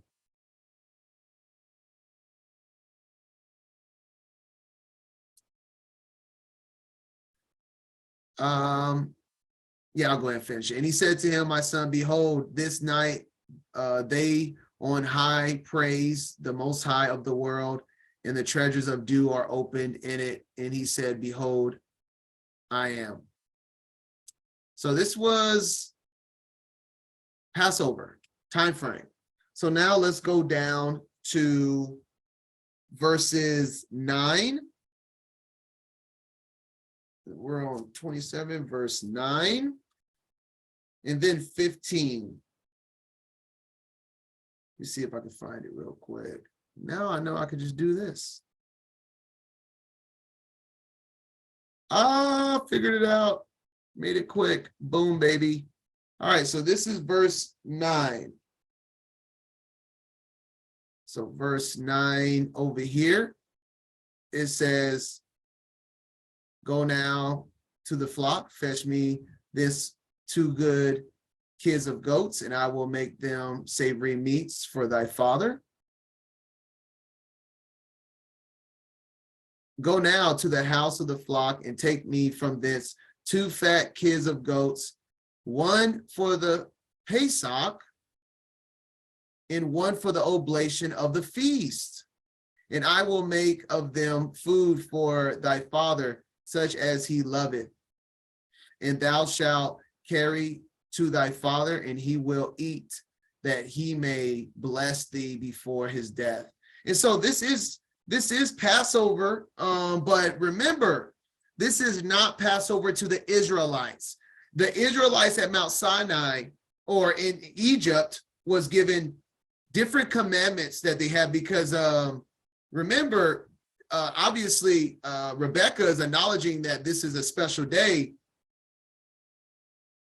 but Isaac asked for Vincent, deer. So in other words, it was I guess a clean meat. There was no specified rules, but this is kind of cool because she went and got 2 goats for Passover, and she even specifies one's Passover, one's for the oblation feast. Well, if we go to Exodus, even after Mount Sinai or at Mount Sinai, we see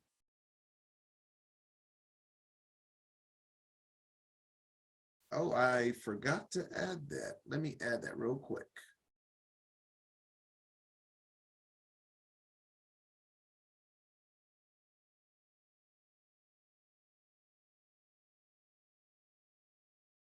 When they first are given the commandments for Passover in Exodus 12,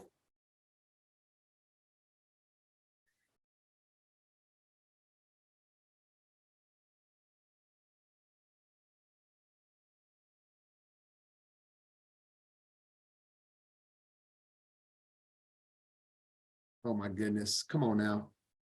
This internet is acting ridiculous today.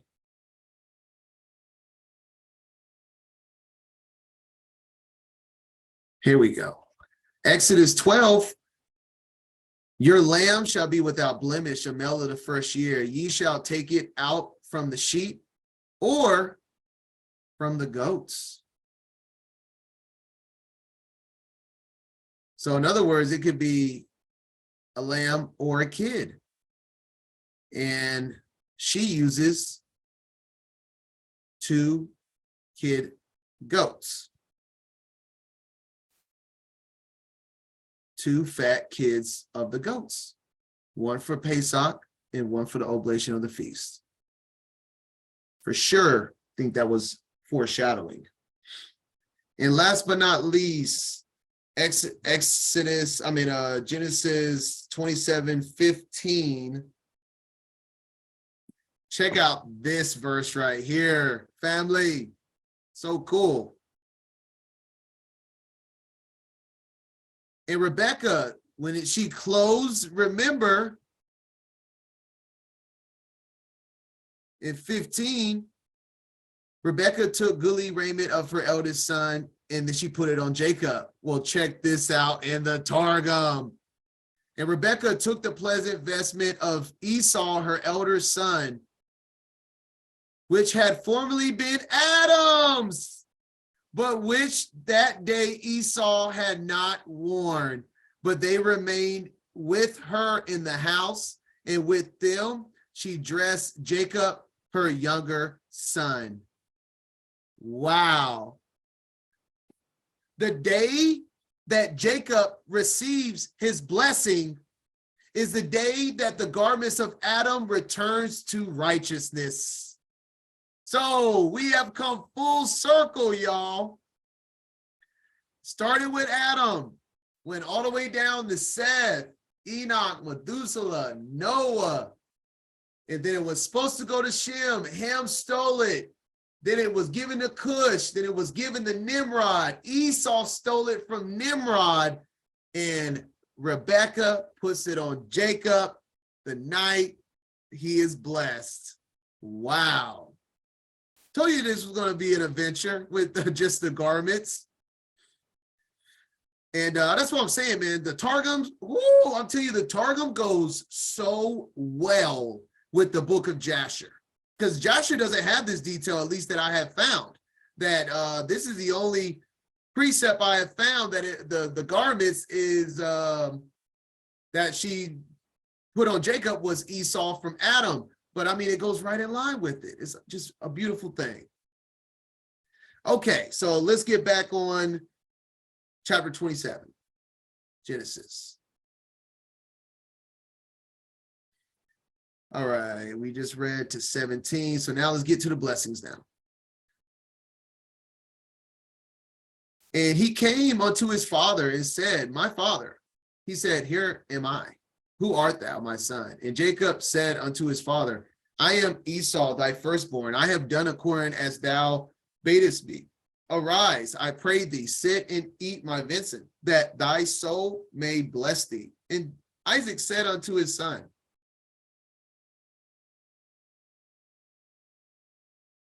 how is it that thou hast found it so quickly, my son? And he said, because the Most High, the Allahai, brought it to me.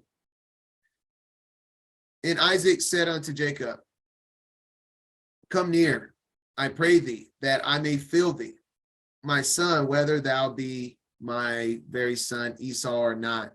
And Jacob Jacob went near unto Isaac his father, and he felt him and said, the voice is Jacob's voice, but the hands are the hands of Esau. And he discerned him not, because his hands were hairy as his brother's Esau hands. So he blessed him. And he said, art thou my very son Esau? And he said, I am. And he said, bring it near to me, and I will eat of my son's venison, that my soul may bless thee. And he brought it near to him, and he did eat. And he brought him wine, and he drank.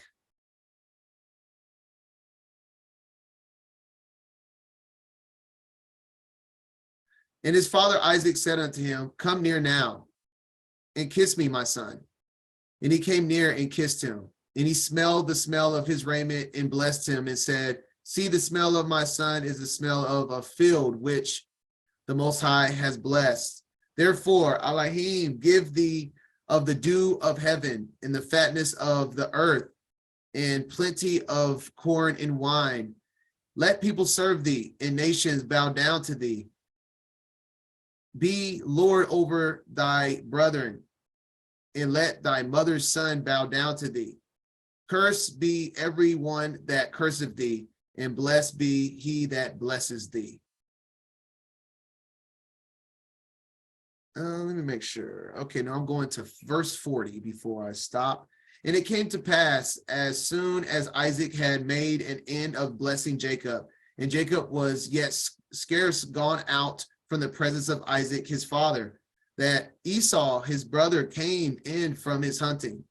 And he also had made savory meat and brought it unto his father, and said unto his father, let my father arise and eat of his son's venison, that thy soul may bless me.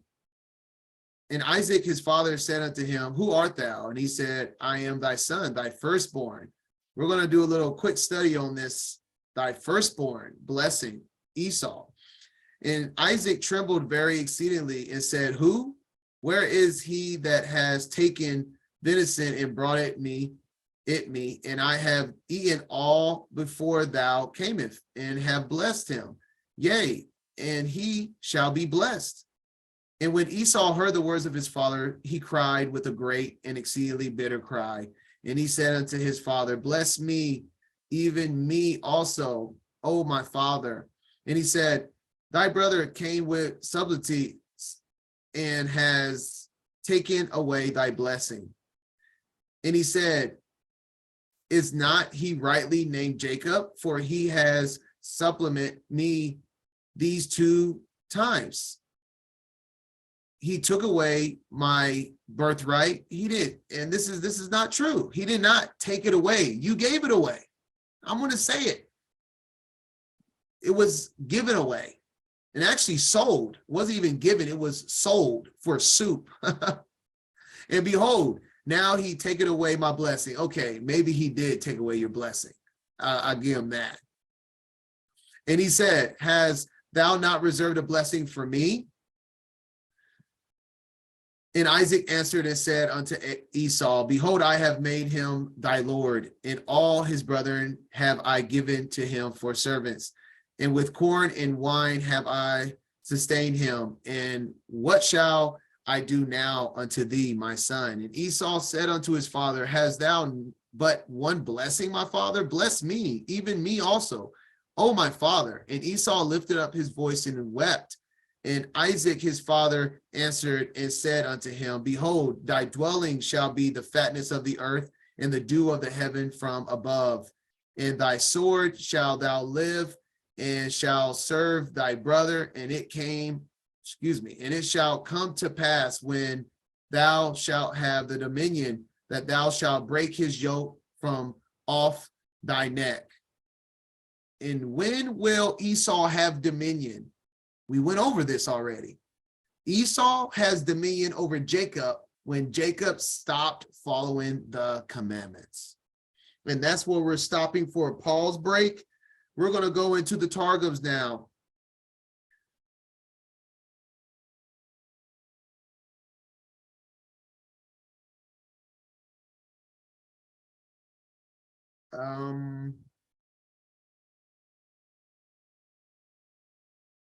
Now I have a cheat code on how to find stuff. I didn't think about that. Love it.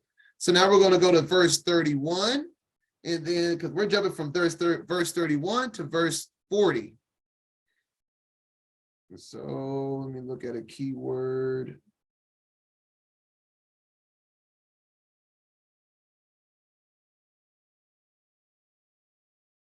All right, check this out. Oh my goodness, y'all. If y'all don't like Esau already, this is just gonna make y'all sick. All right, so this is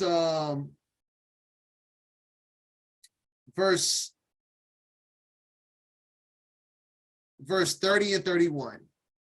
And it was when Isaac had finished blessing Jacob, and Jacob had only gone out about 2 handbreadths from Isaac his father, that Esau his brother came in from his hunting. And the word of the Most High had impeded him from taking clean venison. So check this out. The Most High wouldn't allow Esau to find a deer, but he had found a certain dog and killed him and made food of him and brought to his father. Oh my gosh, y'all. Esau's a disaster, bruh. You know, every family has like that disaster person, you know, not poking at everyone, just being 100. Everyone knows that, you know, you have that person that you're just like, gosh, you're a mess. Esau was a mess. This is Passover. Remember, y'all, this is supposed to be Passover. So Isaac's like, yo, bring me a clean venison, a deer, and we're going to feast and I'm going to bless you. And the Most High is like, this is a test. The word of the Most High says, you know what? I'm not going to allow Esau to find a deer, and let's see what he does. And this is what he does. And then continuing, it said to his father, arise, my father, eat of my venison, that thy soul may bless me. After feeding his father unclean dog. Oh my gosh. Woo! And that's why Esau ain't get no blessing, y'all. This is verse 31, chapter 27. Yes, highlight it. This is why Esau don't deserve no blessing. OMG. And obviously they had goats. His mom just pulled 2 goats from their livestock. That's obviously they had goats. So instead of coming back and saying, I couldn't find anything, can I pull from our livestock, Dad? He got a dog because he's just a lowlife. That's just what it is. Esau's a lowlife. Unbelievable. Unbelievable. And then we're going to read one more verse. We're going to read verse 40 now.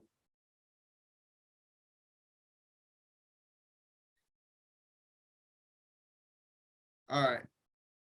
And Isaac answered and said to Esau, behold, among the good fruits of the earth shall be thy habitation. So this is the blessing for Esau right here is where we're at. And with the dews of the heaven from above, and upon thy sword shall thou depend, entering at every place. Yet thou shalt be supple and credulous, and be in subjection to thy brother. But it will be that when his sons become evil and fall from keeping the commandments of the law, thou shalt break his yoke of servitude from off thy neck. That's why I was telling y'all that this was going to add up throughout this study. From the grabbing of Esau's heel signified the keeping of the commandments, that Esau will be able to be with. The only way for Jacob to serve Esau is if Jacob doesn't keep the commandments. The only way for Esau to be forced to serve Jacob is if they keep it goes both ways. Goes both ways. In the blessing, it says it right here. When Jacob becomes evil and they don't do the commandments, then you can break the servitude off your neck, and then you will put a yoke of iron on their neck. It's all about the commandments. All about the commandments. Okay. All right, so now we're going to go down a little rabbit hole about the firstborn blessing. We see Esau was going to get blessed because he was simply the firstborn, and that was it. And we really don't see anything before Exodus. So anytime in Genesis, it doesn't really say anything about firstborn blessings. So let's compile some information and look into it. We're going to go to Jubilees, chapter 2, verse 20. And this is in the time of Moses right here. At the beginning of the chapter, the angel of the presence spoke to Moses. So we're going to go to verse 20 here. And I have chosen the seed of Jacob from amongst all that I have seen, and I have written him down as my firstborn son. Well, make it make sense. Jacob is not the firstborn son. Esau was the firstborn son. But we see this rippling throughout scripture. Ishmael was the firstborn son of Abraham, but Isaac was chosen to be the firstborn. We saw it once again when it was Seth ended up, well, Abel was going to be the righteous seed, but Seth wasn't the firstborn. He was chosen. Who else? You have Reuben. Reuben was the firstborn of the 12 sons of Jacob, but who got the blessing? Joseph. And so many different times we have a firstborn blessing not going to the firstborn that actually was born, right? So let's make it make sense here.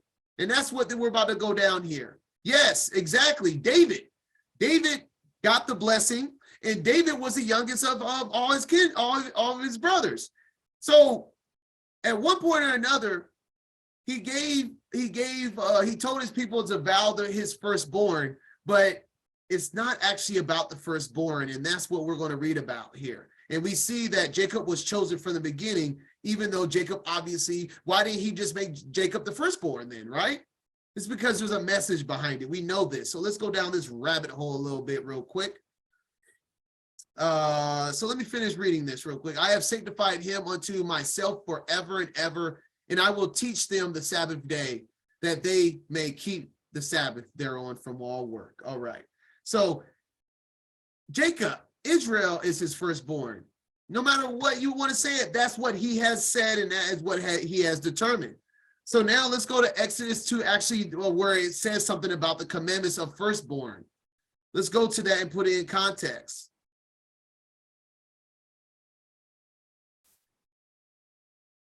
Exodus 4:22. And thou shalt say unto Pharaoh, thus says the Most High, Israel is my son, even my firstborn. So let's go into the firstborn commandment here. This is Exodus 13 is where it actually gives a specific idea of the firstborn. This is the first time that I can find recorded about that. Sanctify unto me all the firstborn, whatsoever opens the womb among the children of Israel, both man and of the beast. That's what I was saying of Peter's dream, is when they use beast, because both man and beast belong to the Most High, and beast, the blood of a beast, of the blood of the lamb, is what saves man, by the way. So very closely related, both made on the sixth day, etc., etc. It is mine. All right. So now 11 through 16 in Exodus 13 is the full commandment of the firstborn males.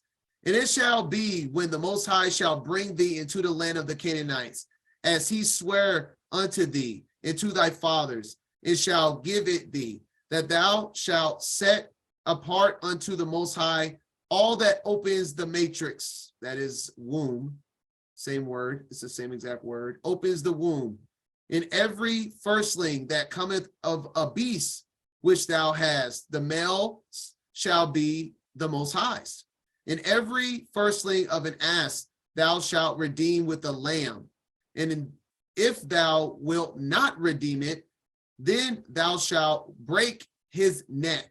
And all the firstborn of man among thy children shalt thou redeem. And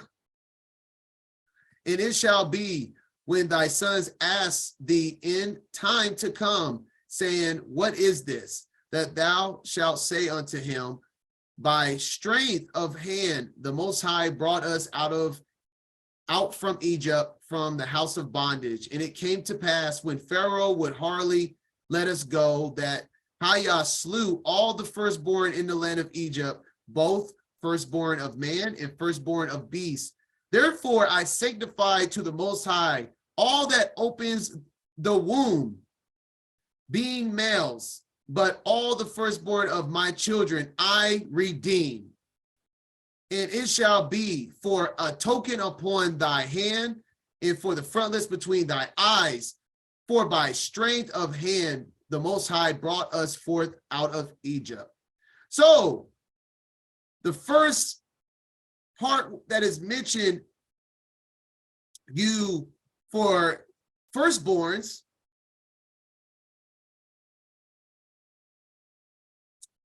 let me see. The firstborn of the animals and the firstborn of males to be redeemed, because they were redeemed upon the Exodus story. Because if they wasn't covered by the blood, obviously they were killed and sacrificed, right? Those that was covered by the blood was redeemed and was allowed to live. That is the purpose of the firstborn of the redemption of the firstborn. Okay. Let's continue reading now. We're going to go to 30 Jubilees real quick, and then we'll come back here. Jubilees 35.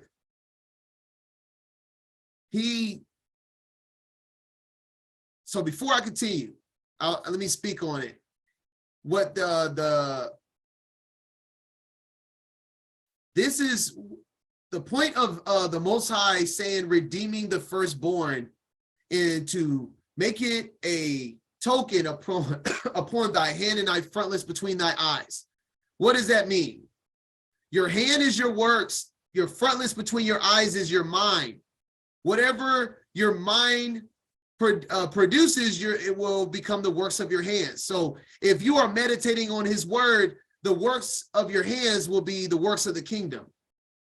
And the whole point of redeeming the firstborn is establishing that you have a male that is passing down the truth of the word in every family. That's the purpose of this, that your children will remember to keep my commandments and keep it on the frontlets between your eyes and on the token upon your hand. So the purpose of redeeming your firstborn is to confirm and establish that the kingdom of the Most High is remembered and being passed down to the next generation. That's the point of this. But we're going to see that the firstborn male is not talking about of the flesh. Let's get into it. 35, verse 13 and 14. In Isaac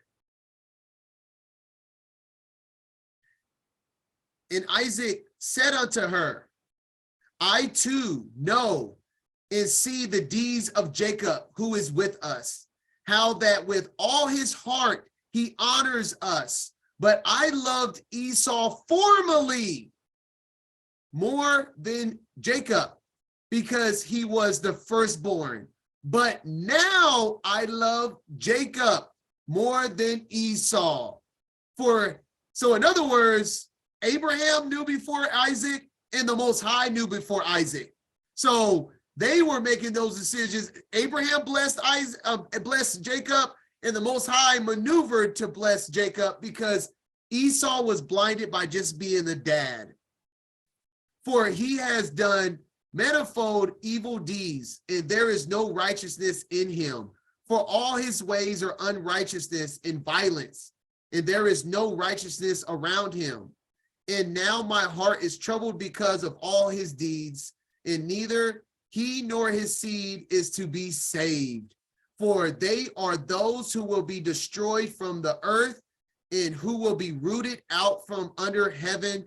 For he has forsaken the Elohim of Abraham, and gone after his wives, and after their uncleanliness, and after their error, he and his children. Wow. Wow. So Isaac also has a change of heart. So we see the correction there with Isaac. And now let's go back to scripture here. Now let's go to Romans. That this is not about fleshly being. This is not about your firstborn of the flesh. This is about the firstborn of spirit, family. The Most High is telling you, I didn't mean the firstborn of the flesh. I meant you to pass down my name to be the firstborn of spirit. So let's read. Romans 9, verse 9. For this is the word of promise. At this time I will come, and Sarah shall have a son. And not only this, but when Rebekah also had conceived by one, even by our father Isaac. For the children being not yet born, neither having done any good or evil, that the purpose of Elohim accounted to election might stand, not of works, but of him that calleth. It was said unto her, the elder shall serve the younger, as it is written, Jacob have I loved, but Esau have I hated. Esau was called upon from the womb. Jacob was never that guy, ever. Continuing in Malachi 1, the burden of the word of the Most High to Israel. I have loved you, says the Most High, yet ye say, wherein hast thou loved us? Was not Esau Jacob's brother, says the Most High? Yet I loved Jacob, and I hated Esau, and laid his mountains and his heritage waste for dragons of the wilderness. Whereas Edom says, we are per impoverished, but we will return and build the desolate places, says the Most High of hosts. They shall build, but I will throw down, and they shall call them the borders of wickedness, and the people against whom the Most High has indignation forever. And your eyes shall see, and ye shall say, the Most High will magnify from the borders of Israel. A son honors his father, and a servant his masters. If then I will be a father, where is thy honor? And if I be a master, where is my fear? Says the Most High of hosts, under you, O priests, that despise my name. And ye say, wherein have we despised thy name? Ye offer polluted bread upon my altar. And ye say, wherein have we polluted thee? In that ye say, the table of the Most High is contemptible. And if ye offer the blind for sacrifice, is it not evil? And if ye offer the lame and sick, is it not evil? Offer it now unto thy governor. Will he be pleased with thee, or accept thy persons, says the Adon of hosts. And all of this is just wrapping up saying, those that are chosen are those that worship him in truth and in spirit. The firstborn is the firstborn again. Let me say that. I'm going to say it one more time. The firstborn male chosen to pass down the covenant upon thy forehead in thy hand is the firstborn again. All right? That's what this is all about. That's why all the names, Reuben, Esau, Cain, it's not about the born of the flesh. Those that are reborn first again deserves the birthright. I think it's very clear with the story of Esau.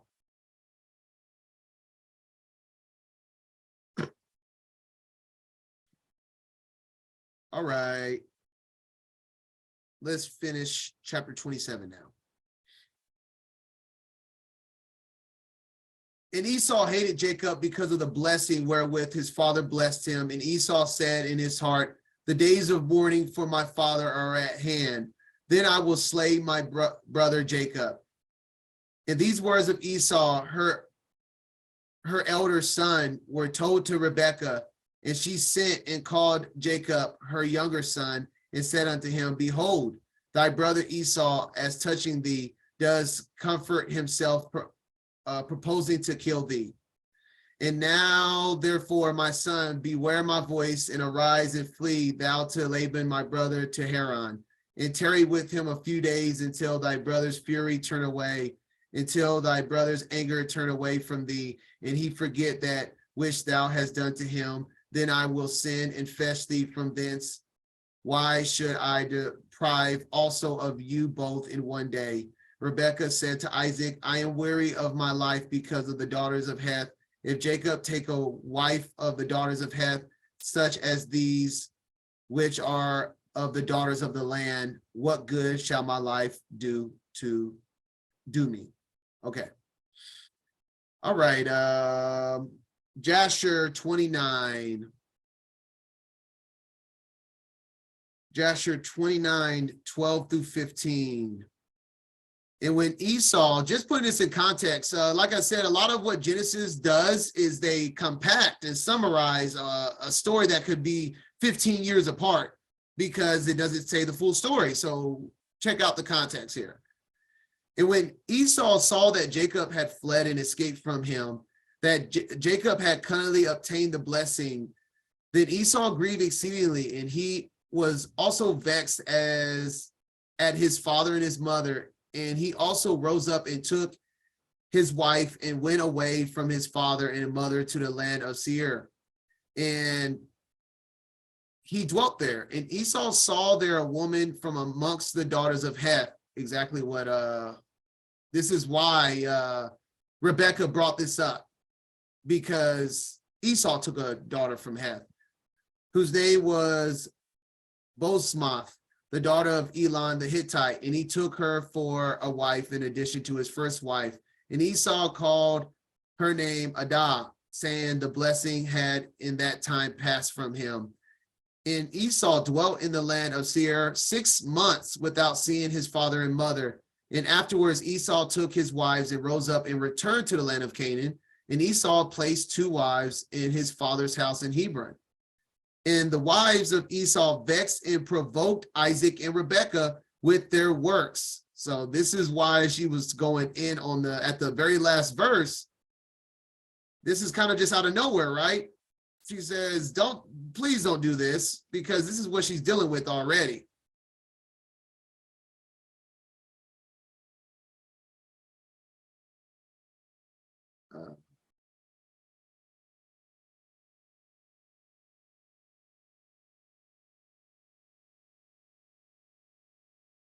And vexed and provoked Isaac and Rebekah with their works, for they walked not in the ways of the Most High, but served their father's gods of wood and stone, as their father had taught them, talking about the women.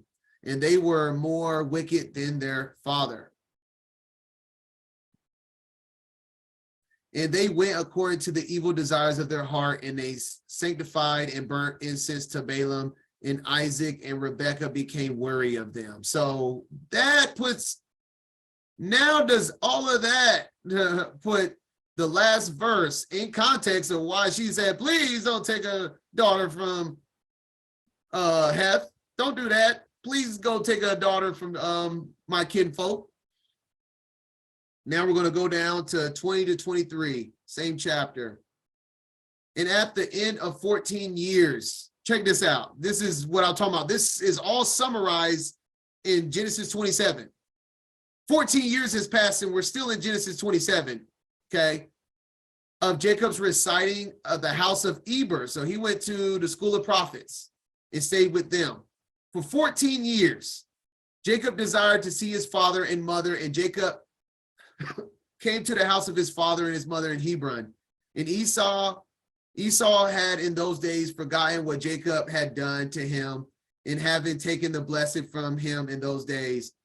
And when Esau saw Jacob coming in his father and his mother, he remembered what Jacob had done to him, and he was greatly incensed against him, and he sought to slay him. And Isaac, the son of Abraham,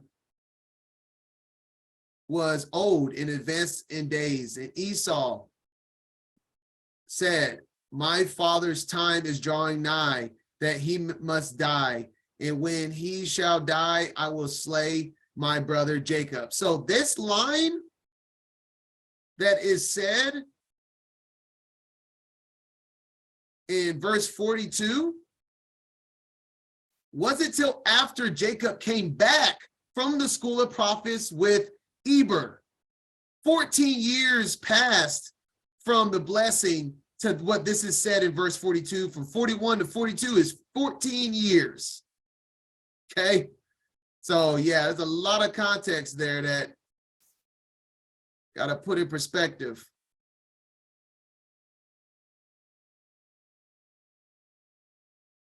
And this was told to Rebekah. See, the same thing.